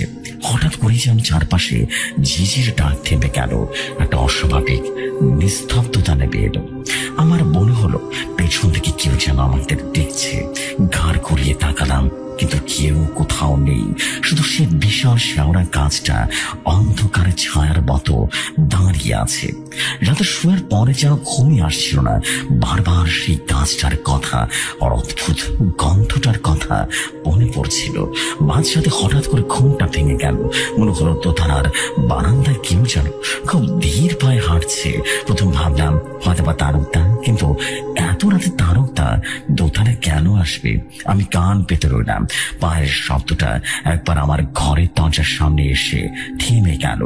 আমার বুকের ভেতরটা ধরাস করে উঠল। দরজার পাল্লা ফাঁক দিয়ে বাইরে দেখার চেষ্টা করলাম, কিন্তু ঘুটঘুটে অন্ধকারে কিছুই দেখা যাচ্ছিল না। কিছুক্ষণ পর সব চুপচাপ। তারপর আবার সেই পায়ের শব্দ ধীরে ধীরে সিঁড়ির দিকে বেরিয়ে গেল। আমি ভয় কাঠ হয়ে বিছানায় শুয়ে রইলাম। সুবীরকে ডাকবো নাকি ডাকবো না ভাবছি, এমন সময় শুনলাম নিচের উঠোন থেকে একটা চাপা কান্নার আওয়াজ ভেসে আসতে শুরু করেছে। কান্নার শব্দটা ঠিক মানুষের মতো নয়, কেমন যেন ভাঙা ভাঙা আর ফ্যাস ফ্যাসে। শুনেই শরীরের রক্তহীন হয়ে যায়। মনে হচ্ছে যেন বহু বছর ধরে জমে থাকা কষ্ট আর যন্ত্রণা উগরে দিচ্ছে। আমি আর থাকতে না পেরে সমীরকে ডেকে বললাম, সমীর ওঠ, শোন বাইরে কিসের একটা শব্দ হচ্ছে। সমীর ঘুম ছড়ানো তোনায় বলে উঠলো, কি হয়েছে? আর শিয়াল লাগছে হয়তো বা। আমি বললাম, না রে, ওটা শিয়ালের ডাক না, কান্নার আওয়াজ, শোন ভালো করে। সমীর ও রীতিমতো কান খাড়া করলো। কান্নার শব্দটা তখন আরো স্পষ্ট। সমীরও যে ভয় পেয়েছে তা ওর চুপ করা থেকে বুঝতে পারলাম। ও আমার দিকে তাকিয়ে ঢোক গিলে বলল, চল তো বারান্দা থেকে দেখি। আমরা দুজনেই খুব সাবধানে দরজা খুলে বারান্দায় গেলাম। নিচের উঠানটা অন্ধকারে ঢাকা, কিছু দেখা যাচ্ছে না, কিন্তু অন্ধকারে কান্নার শব্দটা যেন ঠিকই আমাদের বুঝতে পারছে সেই শেওড়া গাছটার দিক থেকে আসছে। আমরা দুজনে এসে দেখে তাকিয়ে রইলাম। হঠাৎ করে কান্নাটা থেমে গেল। চারপাশে আবারও আগের মতোই নিস্তব্ধতা, কিন্তু এই নিস্তব্ধতা আরো বেশি ভয়ঙ্কর। আমরা ঘরে ফিরে এসে দরজা বন্ধ করে দিলাম। সে রাতে আর দুজনের কেউ ঘুমাতে পারলাম না। ভোরের আলো ফোটার জন্য অপেক্ষা করতে লাগলাম। আমার মন বলছিল এই গ্রামে খুব খারাপ কিছু একটা ঘটতে চলেছে, আর তার কেন্দ্রবিন্দুতে রয়েছে এই অভিশপ্ত শেওড়া গাছটা। ভোরের আলো ফোটার সাথে সাথে যেন শরীর থেকে অদৃশ্য ভারী বোঝা নেমে গেল। রাতের সেই জমাট বাঁধা ভয়টা যেন দিনের আলোতেও অনেকটাই ফিকে হয়ে গেলেও মনের ভিতরে এক অস্বস্তির খাটা রীতিমতো খচ খচ করছিল। সমীর আর আমি কেউই রাতের বেলা ঘটনা নিয়ে সকালে আর বিশেষ ঘাটাঘাটি করলাম না, কারণ দুজনের চোখ ছিল এক অব্যক্ত আতঙ্ক এবং ভয়ঙ্কর ক্লান্তি। তারকদা যখন চা নিয়ে এলেন তখন তার মুখটাও কেমন যেন থমথমে দেখলাম। কি গো দাদু বাবুরা, রাতের বেলা ভালো ঘুম হয়েছিল তো? তার গলার স্বরটা অস্বাভাবিক রকমের নিচু। সমীর আমার দিকে একবার আর জোরে তাকিয়ে জোর করে মুখে হাসি ফুটে বলল, হ্যাঁ তারকদা, বেশ ভালোই ঘুম হয়েছে। আসলে কাল অনেক জার্নি করেছি তো, তাই শরীরটা একটু ক্লান্ত ছিল। তারকদা আমাদের দিকে এক অদ্ভুত দৃষ্টিতে তাকালেন। তার চোখের দৃষ্টিতে যেন সতর্কতা বাণী লেখা ছিল। তিনি নিচু গলায় বললেন, এই গায়ে নতুন রে, রাতে একটু আওয়াজ হতে পারে, ওসব গায়ে মাখবেন না সাহেব বাবু। পুরোনো জায়গা তো, কত কিসের বাস। তাড়াতাড়ি তৈরি হয়ে নিন, আজ তো পাশের গ্রামে যেতে হবে। তার কথাগুলো আমার মনের ভয়টাকে যেন আরো উস্কে দিল। কত কিসের বাস, এই কথাটার মধ্যে এক প্রচন্ড ইঙ্গিত ছিল যা আমরা এড়িয়ে যেতে পারলাম না। সেদিন আমাদের কাজ ছিল পাশের গ্রাম হরিপুরে। সোনাঝুরি থেকে প্রায় ঘন্টা খানেকের হাঁটা পথ। আমরা সকাল সকাল বেরিয়ে পড়লাম। দিনের বেলাতেও শ্যাওড়া গাছের পাশ দিয়ে যাওয়ার সময় গা ছমছম করে উঠল। গাছটা যেন দিনের আলোতেও তার রাতের ভয়ঙ্কর রূপ ধরে রেখেছে। আমি আর সুমির কেউই সেদিকে না তাকিয়ে দ্রুত পায়ে জায়গাটা পার হয়ে গেলাম। হরিপুরের কাজ শেষ করে ফিরতে ফিরতে আমাদের বিকেল হয়ে গেল। ফেরার পথে সুমির হঠাৎ বুক খুলল। অয়ন, রাতের ব্যাপারটা তারকদাকে একবার জিজ্ঞেস করলে হয় না? আমি মাথা নেড়ে পড়লাম। আমারও তাই মনে হচ্ছে, লোকটাকে যেন জানে কিন্তু বলতে চাইছে না। আজ রাতে খাওয়ার পর সরাসরি জিজ্ঞেস করবো। আমরা যখন গ্রামে ঢুকছি তখন সূর্য পাটে বসেছে। আকাশে জোরে রীতিমতো সিঁদুরে মেঘ। বাকিরা সব বাসায় ফিরছে, কিন্তু এই শান্ত স্নিগ্ধ পরিবেশেও আমাদের মন শান্ত করতে পারছিলাম না। আমাদের সব চিন্তা জুড়ে ছিল রাতের সেই কান্নার শব্দ আর অভিশপ্ত সেই শ্যাওড়া গাছটা। রাতে খাওয়ার পর আমরা দেরি করতে পারলাম না। তারকদা যখন এঁটো বাসনপত্র গোছাতে এলেন তখন সুমির কথাটায় পড়ল। তারকদা, একটা কথা জিজ্ঞেস করবো। তারকদা আমার দিকে তাকালেন, তার চোখে সেই সতর্কতা বার্তার দৃষ্টি। বলো বাবু। কাল রাতে আমরা একটা কান্নার শব্দ পেয়েছিলাম, ঠিক ওই শ্যাওড়া গাছটার দিকে আসছিল। ব্যাপারটা কি বলুন তো? সুমি সরাসরি প্রশ্ন করলো। আমাদের প্রশ্নটা শুনে তারকদার মুখের রং পাল্টে গেল। তিনি কয়েক মুহূর্ত চুপ করে রইলেন, তারপর একটা দীর্ঘশ্বাস ফেলে বললেন, আমি জানতাম তোমরা কিছুটা শুনেছ, এই জন্য বারণ করেছিলাম ওদিকটায় না যেতে। আমরা দুজনেই তারকদার দিকে ঝুঁকে বসলাম। বুঝলাম এবার আসল রহস্যটার কথা জানা যাবে। তারকদা বলতে শুরু করলেন, আজ থেকে অনেক বছর আগের কথা, এই গ্রামে রোমা বলে একটা মেয়ে ছিল। দেখতে ছিল সাক্ষাৎ লক্ষ্মী প্রতিভার মতো, আর স্বভাবটাও ছিল বড় মিষ্টি। গ্রামের সবাই ওকে খুব ভালোবাসত। শ্যাওড়া গাছটার পাশেই ছিল ওর বাড়ি। এতটুকু বলেই তারকদা থামলেন। ঢুকিয়ে আবারও বলতে শুরু করলেন, বেটার কপালের সুখ রইল না। গ্রামের এক বগারে ছেলে, তার নাম ছিল নিবারণ। রমার পেছনে হাত ধুতে লাগলো একেবারে। নিবারণ ছিল সাক্ষাৎ শয়তান। গাঁজা, মদ, চুরি, ছিনতাই, এমন কোনো খারাপ কাজ নেই যা করতো না। রমাকে সে বিয়ে করতে চাইল, কিন্তু রমার বাবা মা কিছুতেই এই সম্বন্ধ মেনে নিলেন না। তারপর আমি যেন অধৈর্য হয়ে জিজ্ঞেস করলাম, তারপর আর কি? নিবারণ খেপে গেল। সে রমাকে শাসিয়ে গেল। রমা যদি তার না হয় তাহলে সে আর কারো হতে দেবে না। সবাই ভেবেছিল ওটা নিবারণের মুখের কথা, কিন্তু কেউ ভাবতেও পারেনি ও যে সাংঘাতিক এক কাণ্ড ঘটিয়ে দেবে। তার গলাটা ধরে এলো। তিনি আবারও বলতে শুরু করলেন, সেদিন ছিল এক অমাবস্যার রাত, ঠিক কালকের মতো। রমা রাতে ঘর থেকে বেরিয়েছিল পুকুর ঘাটে যাবে বলে, আর ফেরেনি। পরদিন সকালে শ্যাওড়া গাছের সবচেয়ে উঁচু ডালটায় রমার ঝুলন্ত মৃতদেহ পাওয়া গেল। কথাটা শুনে আমাদের দুজনের গায়ে কাঁটা দিয়ে উঠল। আমি আর সুবির একে অপরের দিকে তাকালাম। তারকদা বলে চললেন, পুলিশ এসেছিল। সবাই বলেছিল এটা নিবারণেরই কাজ, কিন্তু প্রমাণ ছিল না। নিবারণও গ্রাম থেকে উধাও হয়ে গিয়েছিল। কেউ বলে সে ভয় পালিয়েছে, কেউ বলে রমার আত্মা তাকে শেষ করে দিয়েছে। পুলিশ কিছুদিন খোঁজাখুঁজি করে কেসটা বন্ধ করে দেয়। সবাই ধরে নেয় রমা আত্মহত্যাই করেছে। কিন্তু আপনি বিশ্বাস করেন না ওটা আত্মহত্যা ছিল? সুমির রীতিমতো জিজ্ঞেস করলো। না বাবু, আমি বিশ্বাস করি না। তার চোখে জল এলো। রমা ওরকম মেয়ে ছিল না, ওকে খুন করা হয়েছিল। আর ওর আত্মাটা ওই গাছটায় আটকে গেছে। সেদিকে প্রতি অমাবস্যার রাতে ওই গাছটার তলা থেকে ওর কান্নার আওয়াজ শোনা যায়। ও যেন বিচার চায়, নিজের অপমানের বিচার, নিজের অপমৃত্যুর বিচার। তার কথাগুলো শুনে আমরা যেন স্তব্ধ হয়ে গেলাম। ঘরের ভেতরে পিন পড়লেও শব্দ শোনা যাবে এমন অবস্থা। রাত্রের নিস্তব্ধতা যেন আরো কয়েক গুণ ভারী হয়ে আমার উপরে চেপে বসলো। ঝিঝির ডাকটাও যেন কেমন যেন কানের সুরের মতো, একেবারে শোনালো সুখ সুরের মতো। সেই রাতে আমরা এক মুহূর্তের জন্য চোখের পাতা এক করতে পারলাম না। কান খারাপ হয়ে শুয়ে রইলাম যদি আবারও সেই কান্নার শব্দ শোনা যায়। কিন্তু না, সেদিন আর কোনো শব্দ হলো না। কিন্তু ভয়টা আমাদের মন থেকে গেল না, বরং আরো জাগিয়ে বসলো। এখন আমরা জানি ওই কান্নার শব্দের পেছনে লুকিয়ে আছে মর্মান্তিক ইতিহাস। পরদিন সকালে ঘুম থেকে উঠে মনটা আরো খারাপ হয়ে গেল।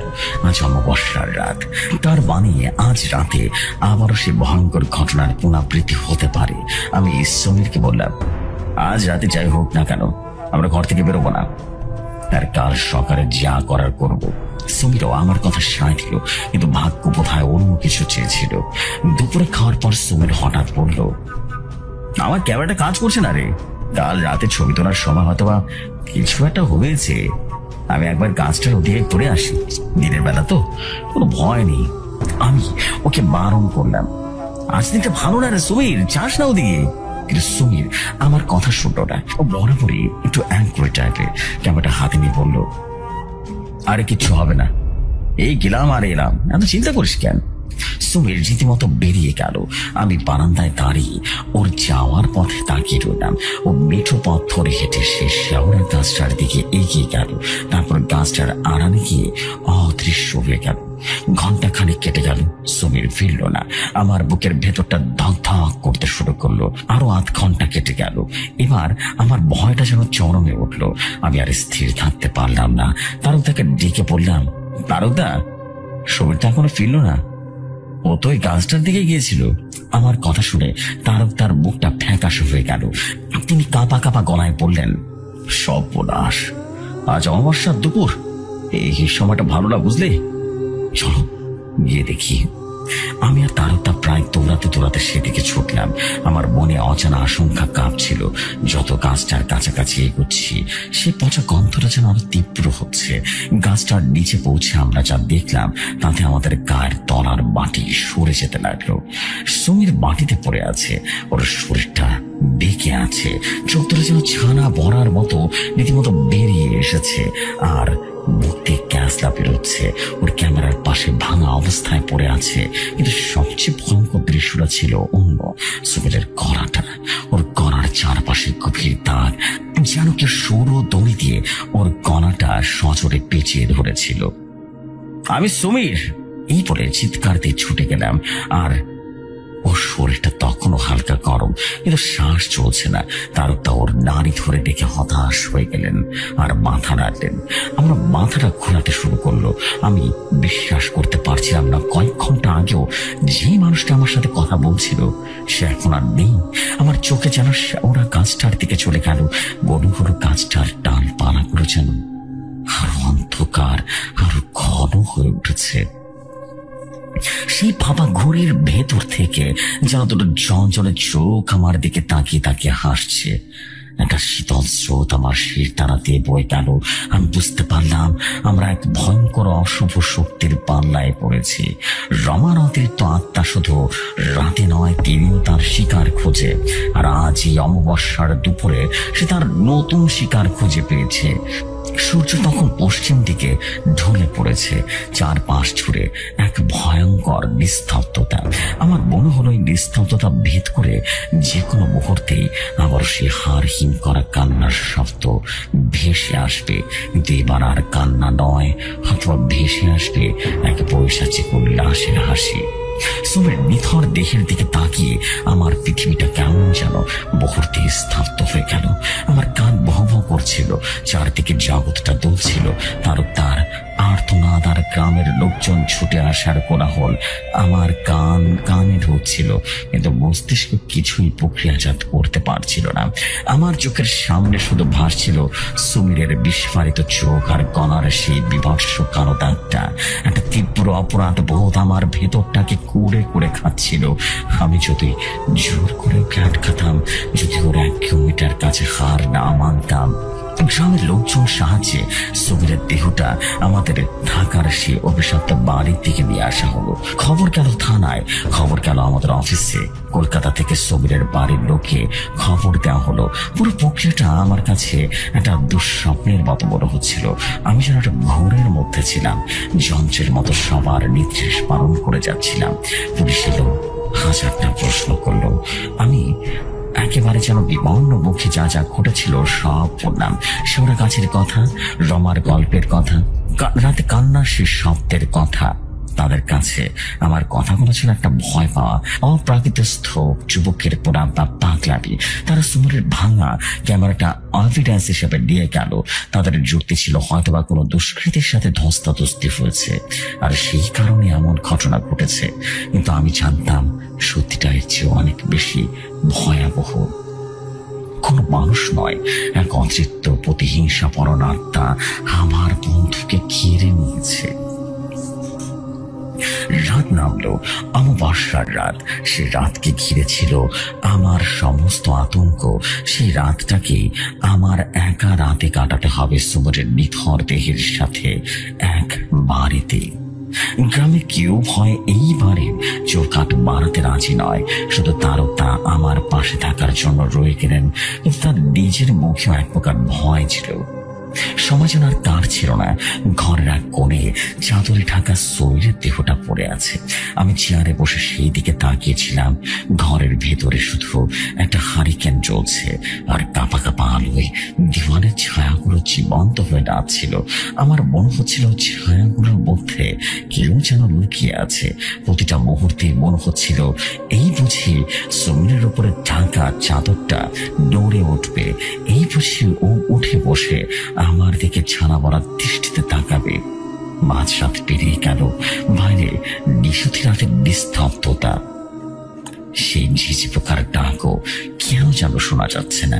হঠাৎ সেই শব্দটা আবারও শুরু হলো, সেই কান্নার আওয়াজ। কিন্তু আজ সেই শব্দটা সীমাবদ্ধ নেই, কান্নার সাথে মিশে আছে একটা ক্রোড় পৈশাচিক হাসির আওয়াজ।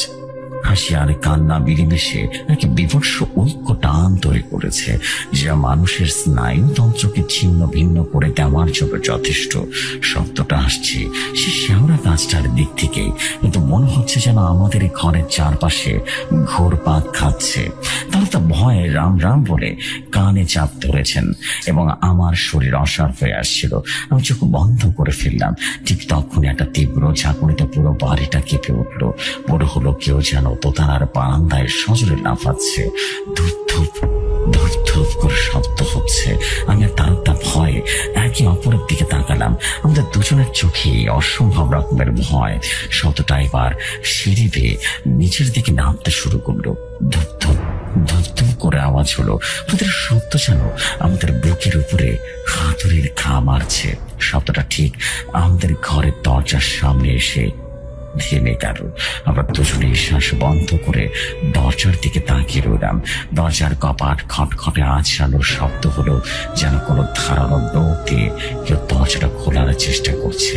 তারপর একটা ফ্যাঁস ফ্যাঁসে বিকৃত নারী কণ্ঠ দরজার ওপারে ভেসে এলো, খোল, দরজাটা খোল, ও একা কেন থাকবে, তুইও আয় আমার সাথে। আমার শির ধারা দিয়ে একটা বড় শীতল স্রোত বয়ে গেল। এ তো রমার গলা, কিন্তু এরকম ভয়ঙ্কর কেমন যেন প্রতিহিংসা পরণ তার স্বর। হঠাৎ করে আজ যেন শব্দটা থেমে গেল। আমি ভাবলাম হয়তো চলে গেছে, কিন্তু মুহূর্তে ঘরের কোণে রাখা সমীরের দেহের উপরে থাকা চাদরটা ধীরে ধীরে নড়তে শুরু করলো। আমার হৃৎপিণ্ড যেন গলার কাছে উঠে এলো। তারটা ভয় চিৎকার করে জ্ঞান হারিয়ে ফেললেন। আমি দেখলাম চাদরটা ধীরে ধীরে সরে যাচ্ছে, কিন্তু নিচে সমীরের দেহটা নেই। সেখানে শুয়ে আছে এক নারী মূর্তি, পরনে লাল শাড়ি, সারা শরীর জনবিছা, চুল রীতিমতো সাপের মতো মুখের উপরে ছড়িয়ে আছে, আর মুখটা পচে পড়ে বিভৎস হয়ে আছে। চোখ দুটো কোঠর থেকে বেরিয়ে আসছে, আর সেই চোখ দিয়ে রক্ত করাচ্ছে। সে ধীরে ধীরে উঠে বসলো। তার পচা গলা মুখটা আমার দিকে ঘুরালো, আর ঠোঁটের কোণে ফুটে উঠল এক নারকীয় বিভৎস হাসি। আমি আর সহ্য করতে পারলাম না। আমার মস্তিষ্ক আর কাজ করলো না। আমি এক আর্তনাদ করে জ্ঞান হারালাম। যখন আমার জ্ঞান ফিরল তখন ভোরের আলো ফুটেছে। আমি নিজেকে আবিষ্কার করলাম গ্রামের স্কুলের বারান্দায়। কয়েকজন গ্রামবাসী আমাকে ঘিরে দাঁড়িয়ে আছে। তারা জানালো সকালে তার জ্ঞান ফিরলে তিনি চিৎকার করে লোকজন ডাকেন। তারা এসে আমাকে ঘরের একটা কোণে অজ্ঞান অবস্থায় খুঁজে পায়। আর সমীরের দেহটা ঠিক আগের মতোই চাদরে ঢাকা ছিল। সেই রাতের ঘটনার পর আর তার কোনো চিহ্ন সেখানে ছিল না। পুলিশ পোস্টমর্টম করতে রিপোর্ট নিয়ে গেল এবং রিপোর্টে লেখা মৃত্যুর কারণ অ্যাসফিক্সিয়া বা শ্বাসরোধ। গলায় গভীর দাগ পাওয়া গেছে, যা সরু দড়ি বা জাতীয় কিছুটা দিয়ে তৈরি হতে পারে। পুলিশ এটাকে খুনের মামলা হিসেবে তৈরি করলো। প্রধান সন্দেহভাজন করা হলো সে উধাও হয়ে যাওয়া নিবারণকে। তাদের ধারণা নিবারণই হয়তো এতদিন পর গ্রামে ফিরে এসেছিল এবং সমীর তাকে দেখে ফেলায় সে তাকে খুন করে আবারও পালিয়েছে। আমার রাতের অভিজ্ঞতার কথা কেউই যেন বিশ্বাস করলো না। সবাই বলল আমি বন্ধু হারানোর সুখে পাগল হয়ে গেছি। কয়েকদিন পর আমাকে কলকাতা ফিরে যাওয়ার অনুমতি দেওয়া হলো। আমি সেদিন গ্রাম ছাড়ছিলাম। সেদিন প্রথমবারের মতো ওই বাড়িটার দিকে তাকালাম। একটা শূন্য পরিত্যক্ত বাড়ি, কিন্তু আমি জানি ওর দেওয়ালের সেই বাতাসে মিশে আছে অতৃপ্ত আত্মার দীর্ঘশ্বাস আর তীব্র ঘৃণা। ফিরে আসার পথে সেই ভ্যান রিক্সা থেকে শেওড়া গাছটার দিকে তাকালাম। দিনের বেলাতেও গাছটাকে দেখে শরীর হিম হয়ে গেল। মনে হলো গাছটার সবচেয়ে উঁচু ডালে লাল শাড়ি পরা আবছাটা আপু দুলছে আর আমার দিকে তাকিয়ে খিনখিন করে হাসছে। আমি চোখ ফিরিয়ে দিলাম। অনেক বছর কেটে গেছে। আমি সেই চাকরিটা ছেড়ে দিয়েছি। সোনাঝুরি গ্রাম নাম শুনলেও আজও গায়ে কাঁটা দিয়ে উঠে। আমি আর কখনো ওদিকে যাইনি, কিন্তু সেই অমাবস্যার রাতটা আমার জীবন থেকে মুছে যায়নি। আজও মাঝে মাঝে ঘুমের মধ্যে সেই পৈশাচিক হাসি, ফ্যাসফ্যাসে গলার ডাক শুনতে পাই। তুই আয়, আমার সাথে আয়। আমি জানি রমার আত্মা শান্ত হয়নি। সে শুধু নিবারণের উপর প্রতিশোধ দিতে চায় না। তার ঘৃণা, তার যন্ত্রণা এতটাই তীব্র যে এখন আর শিকারীর মধ্যে তফাৎ করতে পারে না। তার কাছে সবাই সমান। যে তার একাকিত্বের বিঘ্ন ঘটাবে তাকে সে শেষ করে দেবে। মাঝে মাঝে আমার মনে হয় সেদিন রাতে আমি যা দেখেছিলাম তাকে শুধু আমার মনের বিভ্রম ছিল, নাকি রমার আত্মা সত্যি চেয়েছিল আমি যেন তার কষ্টটা বুঝি, তার যন্ত্রণাটা অনুভব করতে পারি। সে কি আমাকে ভয় দেখাতে চেয়েছিল, নাকি তার অতৃপ্ত আত্মার কথা জানাতে চেয়েছিল? হয়তো সে চায় কেউ তার হয়ে সত্যিটা তুলে ধরুক, অথবা হয়তোবা সে আমাকেও তার সঙ্গী হিসেবে বেছে নিয়েছিল। হয়তো সেদিন কোনো দৈবক্রমে আমি বেঁচে গিয়েছিলাম, কিন্তু আমি জানি সে আমার পিছু ছাড়েনি। সে অপেক্ষা করছে কোনো এক দুর্বল মুহূর্তের, কোনো এক অন্ধকার রাতের, যেখানে সে আবারও ফিরে আসবে। জেফরি ভাই, এটাই ছিল আমার গল্প। যদি গল্পটি ভালো লাগে তাহলে পড়ে শোনাবেন। আমি অর্ণব চৌধুরী। আসসালামু আলাইকুম।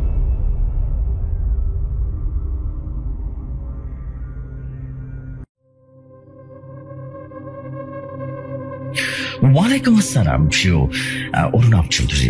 Wow, this is beautiful, well detailed story. বলেন, সুন্দর স্টোরি এবং খুবই সুন্দর গুছিয়ে লিখেছেন। আপনাকে অসংখ্য ধন্যবাদ এই ঘটনার জন্য। and I believe যে সবার কাছে ঘটনা খুব ভালো লেগেছে।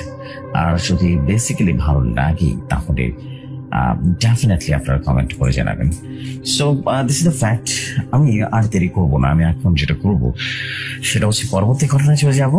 অ্যান্ড আপনাকে আবারও বলছি অর্ণব চৌধুরী, আপনার ঘটনা কিন্তু যথেষ্ট সুন্দর। আপনার পরবর্তী ঘটনা ডেফিনেটলি শেয়ার করবেন। আপনার ঘটনার অপেক্ষা থাকবো। সো আমি দেরি করবো না, আমি চলে যাচ্ছি আমাদের আরেকটি স্টোরিতে। আশা করি স্টোরিটা আপনাদের কাছে ভালো লাগবে। চলছি পরবর্তী আরেকটি ঘটনায়।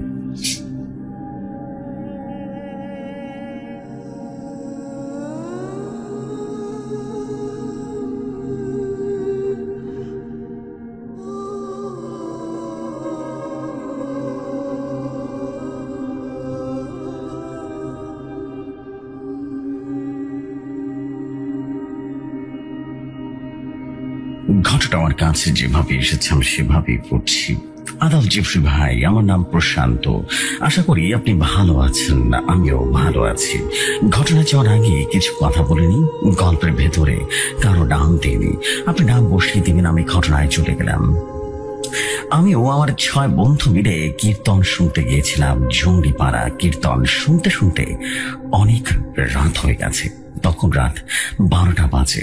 আমাদের 6 বন্ধুর মধ্যে 3 বন্ধুর বাড়ি যাওয়ার জন্য জেদ করছিল, তাই 3 জন বন্ধুকে পাঠিয়ে দিলাম আর তাদেরকে বললাম আমরা দেরি করে যাব।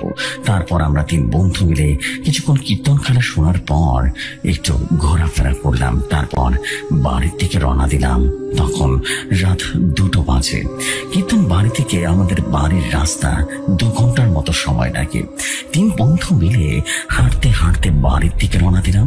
কিছু দূর যাওয়ার পরে আগের 3 বন্ধুর মধ্যে এক বন্ধু আমাকে ফোন দিলে এবং জিজ্ঞেস করলো আমি কখন বাড়িতে ফিরবো। আমি তখন আমার বন্ধুকে বললাম যে আমরা শ্মশান ঘাটের কাছাকাছি এসেছি এবং আরো 20 মিনিটের সময় লাগবে বাড়িতে পৌঁছাতে। আমি যখন শ্মশানের কাছাকাছি এলাম এবং শ্মশানের সামনে যখন দাঁড়ালাম, হঠাৎ কারা যেন কারাতে ঢিম ছুটতে লাগলো। তখন আমরা 3 বন্ধু অবাক হয়ে গেলাম। আমরা ভাবছিলাম কারা ঢিম ছুটছে। হঠাৎ করে তখন চেনা এক চিৎকার শুনতে পেলাম। চিৎকারটা ছিল এমন যে বাঁচাও বাঁচাও আমাদেরকে। আমরা সেটা শুনে ঘাবড়ে গেলাম। আমরা 3 বন্ধুর মধ্যে এক বন্ধু বলল যে কারা চিৎকার করলো, চলো কি দেখি। তারপর আমরা শ্মশানের ভেতরে গিয়ে চারদিকে দেখতে লাগলাম। হঠাৎ আমার এক বন্ধু বলল শ্মশানের মাঝখানে কারা যেন শুয়ে আছে। আমরা তাদের দিকে এগিয়ে গেলাম, গিয়ে দেখি আমাদের 3 বন্ধুর বাড়ি যাওয়ার কথা ছিল, তারা এই শ্মশানের মাঝখানে শুয়ে আছে। হঠাৎ আমার বন্ধু বলল যে ওরা তো আগেই বাড়ি ফিরে গিয়েছে, তাহলে এরা কারা। তারপর আরেক বন্ধু বলল যে ও তো ঠিক বলেছে। সেই কথা আমি ভেবে আমাদের 3 বন্ধুদের মধ্যে শরীরটা যেন কেঁপে উঠলো। এসব পর আমি ভয় কাটে বললাম দেখা যাক এরা কি সত্যি ওরা নাকি আমাদের বন্ধু হয়। তাই তারা আমাকে বলল এখন কি করবে। আমি সাহস দিয়ে বললাম সরি জেফরি ভাই, শ্মশানের বর্ণনাটা হলো এমন যে শ্মশানের চারদিকে জঙ্গল আর একদিকে বড় 2টি বট গাছ আছে। শ্মশানের পাশে একটা নদী আছে।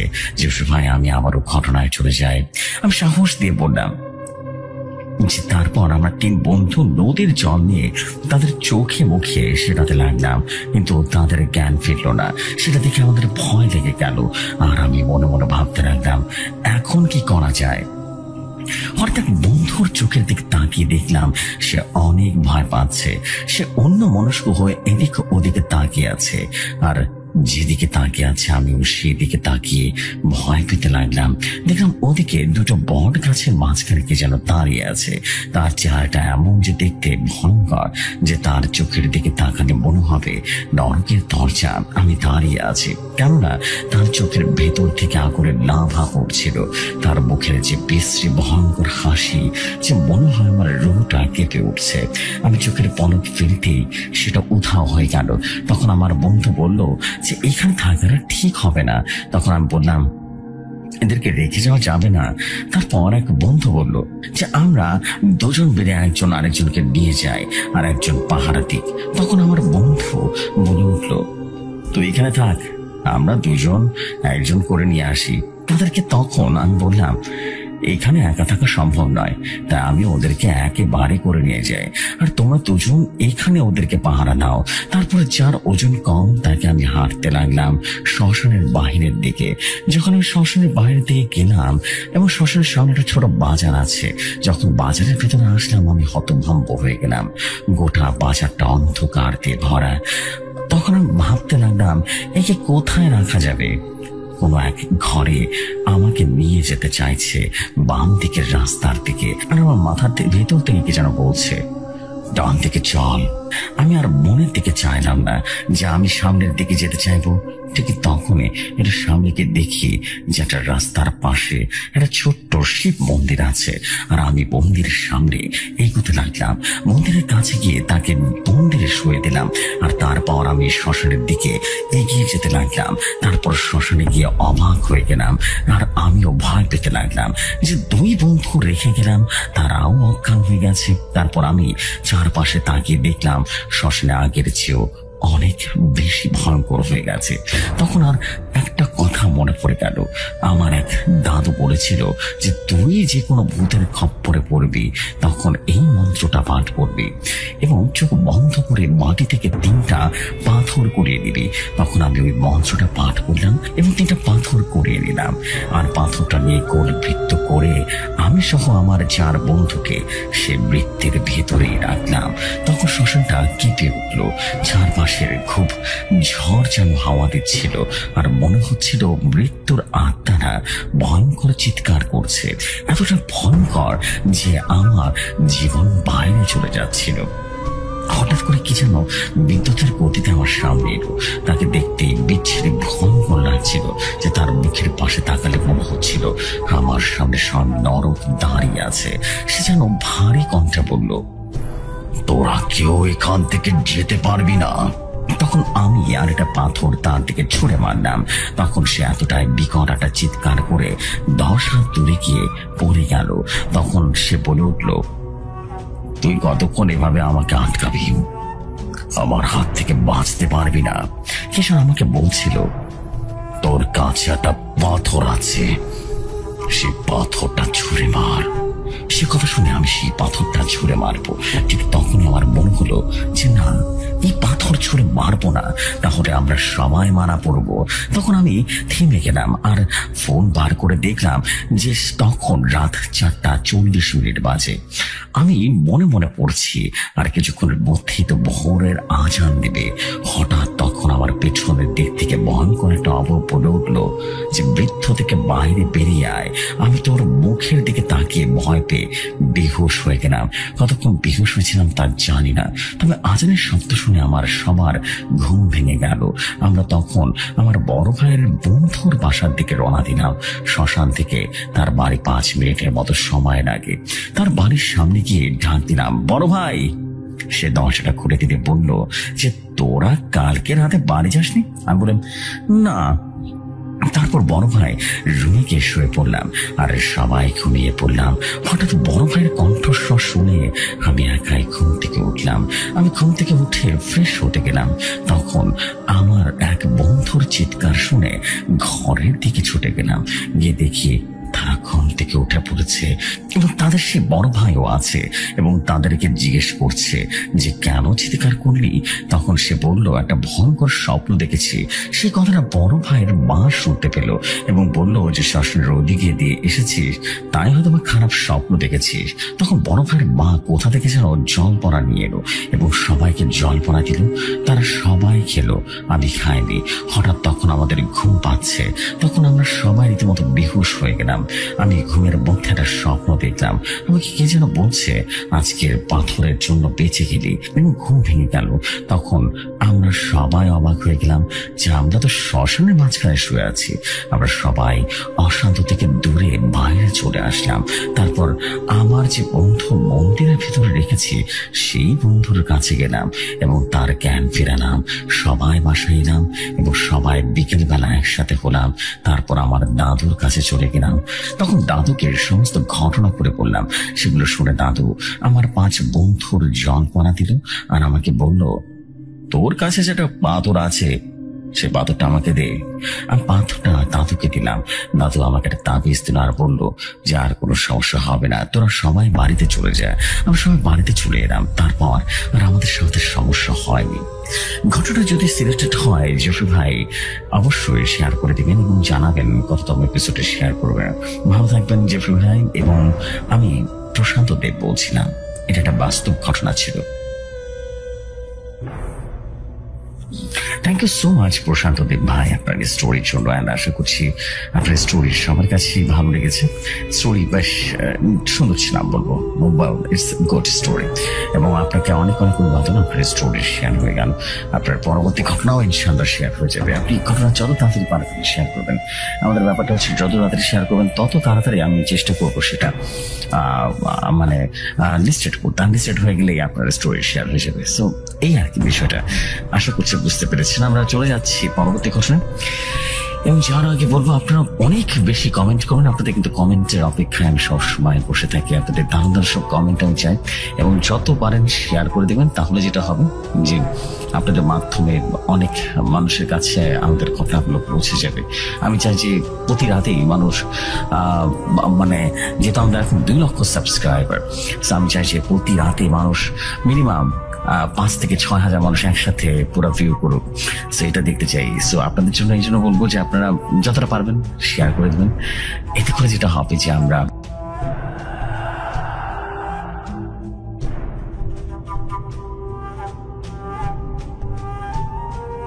অনেক সুন্দরভাবে মানে স্টোরিগুলোকে আপনাদের সামনে শেয়ার করতে পারবো, এবং সবাই অনেক বেশি আনন্দ পাবে তখন। সো এই আর কি বিষয়টা। আর দেরি করবো না, আমি চলে যাচ্ছি পরবর্তী ঘটনা। আশা করছি পরবর্তী ঘটনা আপনাদের কাছে অনেক ভালো লাগছে। জি,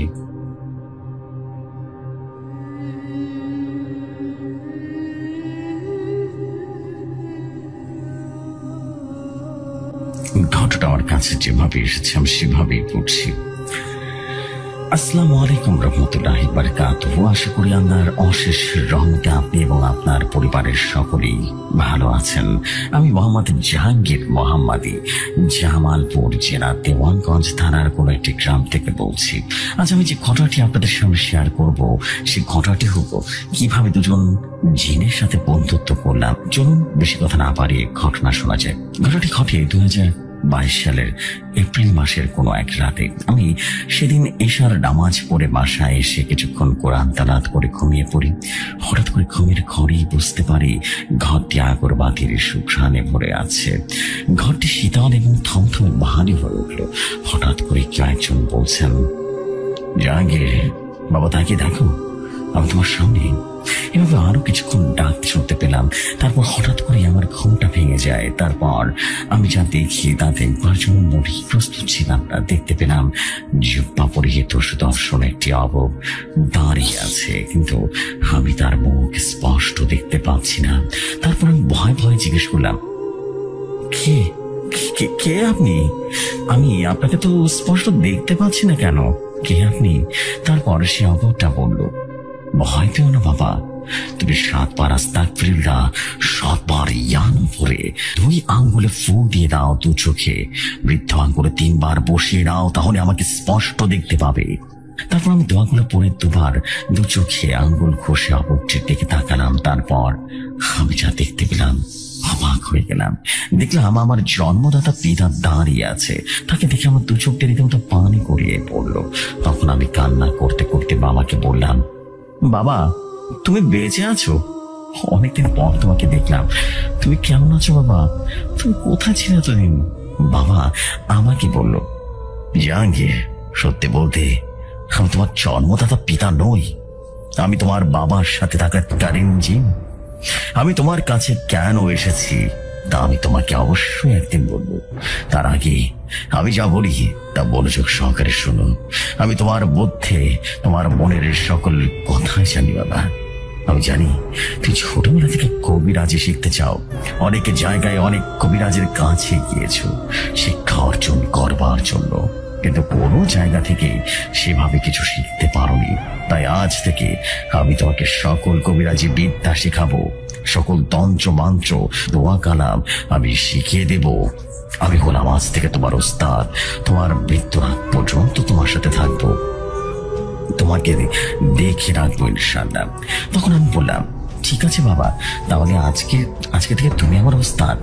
তখন বাবা আমাকে বলল, জাহাঙ্গীর তোমার ডান হাতে আমার ডান হাতের উপর রাখো এবং তোমার চোখ বন্ধ করে ফেলো। তখন আমি চোখ বন্ধ করে নি। তারপর বাবা আমাকে বলল, জাহাঙ্গীর তুমি কি কিছু দেখতে পাচ্ছ? তখন আমি বললাম, হ্যাঁ বাবা দুটি অবর দেখতে পাচ্ছি। তখন বাবা বলল, এই দুটি অবর হচ্ছে জিন। তারা তাদের রাজ্য রয়েছেন, তারা দুজনই হচ্ছে তাদের রাজ্যের সর্দার। এই দুজন জিন ছিল তোমার পূর্বপুরুষ, তোমার এক দাদার সাথে। তোমার দাদার মৃত্যুর পর তারা তাদের রাজ্য চলে যায়। এই দুজন জিন হলো ইফরিত প্রজাতির জিন। এই দুটি জিনকে তোমার আয়ত্তে নিয়ে আসতে হবে, কিন্তু তাদেরকে আয়ত্তে নিয়ে আসার আগে তোমাকে 40 দিন একটি আমল করতে হবে।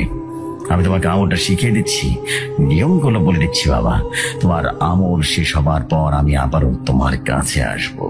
যেখানে আমলটার বিষয়টি গোপন করে রাখা হলো, কিন্তু আমল চলাকালীন যা যা ঘটেছে অবশ্যই আপনাদেরকে বলছি, শুনতে থাকুন।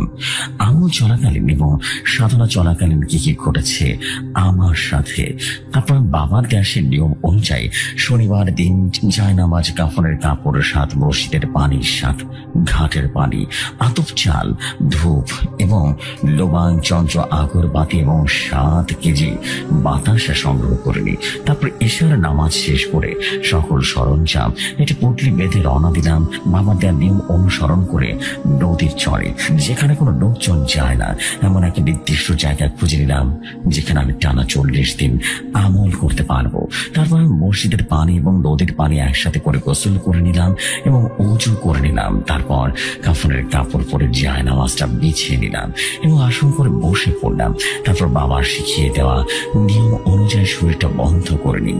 তারপর আমাকে যে মন্ত্রটি শিখিয়ে দিয়েছিল চোখ বন্ধ করে সেটা পড়তে শুরু করলাম এবং প্রায় 3 ঘন্টার মতো মন্ত্রটি পাঠ করলাম। তারপরে কিছু অস্বাভাবিক ঘটনা ঘটতে লাগলো, যেমন কুকুরের ডাক, শিয়ালের ডাক, সাপের ফিসফিসানির শব্দ শুনতে পেলাম। তখন আমি মনে মনে ভয় পাচ্ছিলাম। তারপর হঠাৎ করে আমার মাথার ভেতর থেকে বাবা বলল, জাহাঙ্গীর, তো ভয় পেয়েছ না, আমি তোমার সাথে আছি বাবা সবসময়। তুমি মন্ত্রটি পড়া শেষ করে নাও। তারপর আমি মন্ত্র পড়তে থাকি। শেষ হবার পর সকল সরঞ্জাম আবারও পুটলি বেঁধে বাড়ির দিকে রওনা দিলাম। এবার প্রায় 33 দিন চলে গেল। 34 দিনের সময় শুরু হলো ভয়াবহ আলামত, যেমন বিশাল বড় হাতি, অজগর সাপ, বড় বড় কুকুর, শিয়াল এবং মাথা ছাড়া ঘোড়ার সামনে আসতে লাগলো এবং আমাকে বলল, এই ছেলে, তুমি এখান থেকে চলে যাও, না হলে আমরা তোমাকে শেষ করে দিব। এভাবে অনেকক্ষণ আমাকে হুমকে দিতে থাকে, ক্ষতি করার চেষ্টা করে, কিন্তু সে অবগুলো আমার কাছে কেন যেন আসতে পারে না, আমার কোনো ক্ষতিও করতে পারে না। এভাবে আরো চলে যায় 5টা দিন। তারপরে চলে আসলো 39তম রাতের ঘটনা। যে রাতের বর্ণনা আমি কিভাবে বলবো তা আমার জানা নেই। সেদিন রাতে উঁচু করে আসন পেতে বসার পর যখন মঞ্চ পড়া শুরু করলাম, ঠিকই তখন শুরু হলো চারদিক থেকে প্রচন্ড বাতাস, মেঘের গর্জন, বিদ্যুতের গর্জন, পশুর গর্জন, মানুষের কান্না। কিন্তু আমি ভয় না পেয়ে আমার মতো আমি মঞ্চ পড়তে থাকি। আমি জানি যে আমার বাবা আমার সাথে রয়েছেন, যে আমার কোনো ক্ষতি করতে পারবে না। এভাবে আরো কিছুক্ষণ মঞ্চ করতে লাগলাম।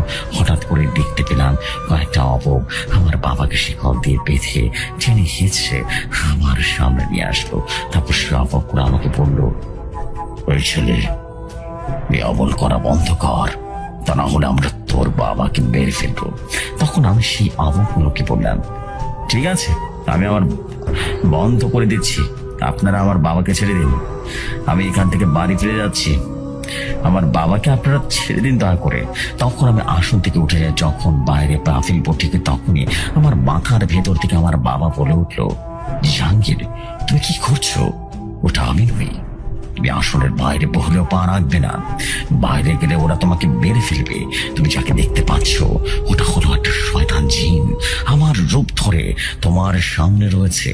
ওরা তোমাকে ধোঁকা দিচ্ছে বাবা। তুমি যা দেখছো সব কিছু একটা মায়া।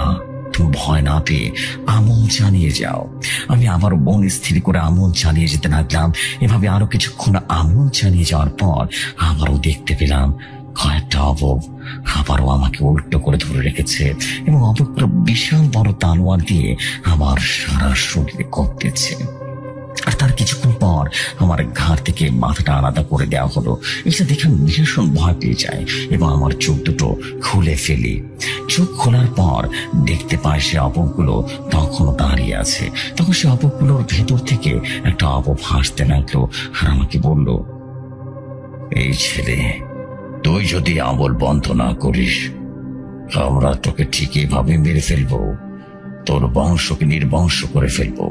ঠিক সেই মুহূর্তে আবারও আমার মাথার ভেতর থেকে বাবা বলে উঠল, জাহাঙ্গীর, ভয় পেও না, এসব মায়া ধোঁকা। আমার ব্যাঘাত ঘটানোর জন্য ওই শয়তান জিনগুলো তোমাকে ভয় দেখাচ্ছে। তুমি ভয় না পেয়ে আমল চালিয়ে যাও, আর অল্প কিছুক্ষণ আমল করলেই আজকের আমল সম্পূর্ণ হবে। তারপর আমি মন স্থির করে আমল করা শুরু করার পর সেদিনের আমল সম্পূর্ণ হয়ে যায়। তারপর আসলো সেই রাত, যে রাতের জন্য টানা 39টি রাতের ভয়াবহ অভিজ্ঞতা পার করলাম। তারপর সেদিন ঈশার নামাজ শেষ করে বাড়ি ফিরলাম। তারপর 2 রাকাত নফল নামাজ পড়ে সবকিছু গুছিয়ে নিলাম, কারণ আজ একটু আগে ভাগে বের হবো ভাবলাম। যেই ভাবা সেই কাজ, সকল সরঞ্জাম গুছিয়ে পুঁটিটা বেঁধে আল্লাহর নামে বের হলাম। তারপর হাঁটতে হাঁটতে নদীর চড়ে যাওয়ার উদ্দেশ্যে, যেখানে আমি 39টি দিন আমল করেছি, আজকে এই স্বপ্ন পূরণের রাতটির জন্য হাঁটতে হাঁটতে প্রায় নদীর কাছাকাছি চলে এসেছি। ঠিক তখনই হঠাৎ মাথার ভেতর থেকে বাবা বলে উঠল, জাহাঙ্গীর, তুমি তোমার শরীরটা বন্ধ করে নাও। তখন আমি দোয়া পড়ে আমার শরীরটা বন্ধ করে নিই। তারপর হাঁটতে হাঁটতে আমি আমার গন্তব্যের স্থানে চলে যাই। তারপর আমি আমার গন্তব্যের স্থানে পৌঁছে যাই। তারপর নিয়ম অনুযায়ী সকল কিছু গুছিয়ে আসন পেতে বসে পড়ি। কিন্তু আগের অন্যান্য রাতগুলো থেকে আজকের রাতটি কেমন যেন অন্যরকম আবহাওয়া হয়ে যাচ্ছে। চারিদিকে শুনশান নীরবতা, কেমন যেন এক সুঘ্রাণ ছড়িয়ে আছে। মনে হচ্ছে আমার আশেপাশে কেউ একজন উপস্থিতি আছে, যে আমাকে দেখার জন্য, আমার ডাকে সাড়া দেওয়ার জন্য অপেক্ষা করছে। তা যাই হোক, পরবর্তীতে আমি মন স্থির করে সেই দোয়া বা মন্ত্র পড়া শুরু করলাম। আজ আমার প্রায় সেই দোয়াটা মন্ত্র শেষ হয়ে গেছে। আমার অল্প কিছুক্ষণ সময় মন্ত্র দেওয়া পরে আজ আমার আমল শেষ হয়ে যাবে। কিন্তু অন্যান্য রাতগুলোর মতো অস্বাভাবিক কোনো ভয়ঙ্কর ঘটনা আজকে রাতে ঘটেনি। মনে মনে ভাবছিলাম, আজকে আমলে কি কোনো ভুল হচ্ছে, যার কারণে কোনো কিছুই হচ্ছে না। ঠিক সেই মুহূর্তে মাথার ভেতর থেকে বাবা বলে উঠল, জাহাঙ্গীর, তুমি মন্ত্র শেষ করো, তাহলে দেখতে পাবে আজকে রাতের সবচাইতে সুন্দর চমৎকার দৃশ্য। তখন আমি আবারও মন্ত্র পাঠ করা শুরু করলাম। এভাবে কিছুক্ষণ মন্ত্র পড়ার পর আমার মন্ত্র পড়া শেষ হয়ে যায়। মন্ত্র পড়ার দোয়া এবং শেষ হওয়ার পরে সেই মুহূর্ত থেকে শুরু হয়ে গেল অস্বাভাবিক ঘটনা। যেমন চারদিকে বইতে শুরু করলো গরম বাতাস, নদীর চরের বালুগুলো যেন থরথর করে কাঁপতে শুরু করলো, নদীর পানিগুলো যেন ভয়ে বড় বড় করে ঢেউ তুলতে শুরু করলো, চারদিকের গাছপালা যেন দৌড়ে মুচড়ে ভেঙে পড়লো, আকাশের মেঘের গর্জন যেন ভেঙে পড়ছে, আকাশে বিদ্যুতের ঝলকানি যেন সবকিছুই ছাড়খাড় করে দিচ্ছে।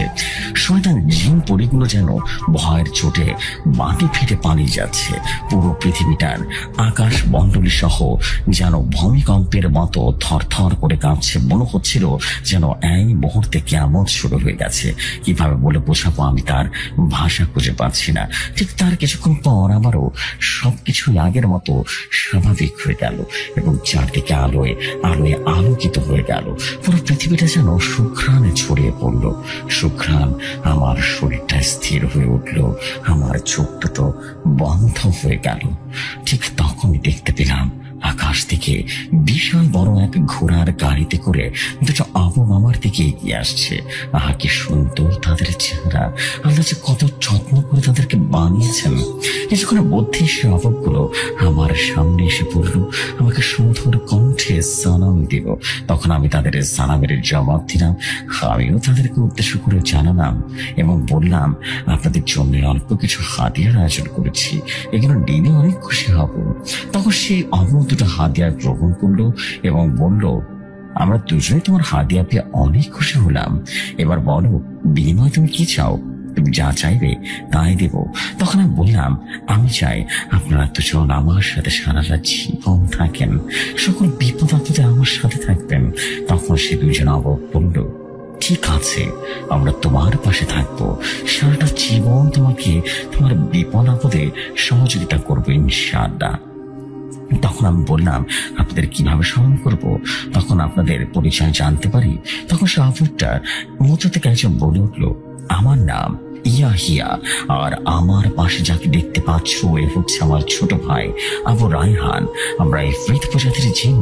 আমাদেরকে স্মরণ করার নিয়ম হচ্ছে এই দোয়াটি 3 বার করে 3 বার আমার নাম নিলে সামনে হাজির হব। আর বিশেষ করে আবু রায়হান মানে আমার ছোট ভাই তোমার সাথেই থাকবে 24 ঘন্টা। আর আমি আমার রাজ্যে চলে যাব, কারণ আমি হলাম আমার রাজ্যের সর্দার। বিশেষ কোনো ক্ষেত্রে আমাকে স্মরণ করবে, আমি অবশ্যই তোমার ডাকে সাড়া দেবো ইনশাআল্লাহ। তারপর তারা আমাকে সালাম দেয় এবং আমার কাছ থেকে বিদায় নেয়। তখন আমি সালামের জবাব নিয়ে তাদেরকে আমারও সালাম জানালাম এবং বিদায় জানালাম।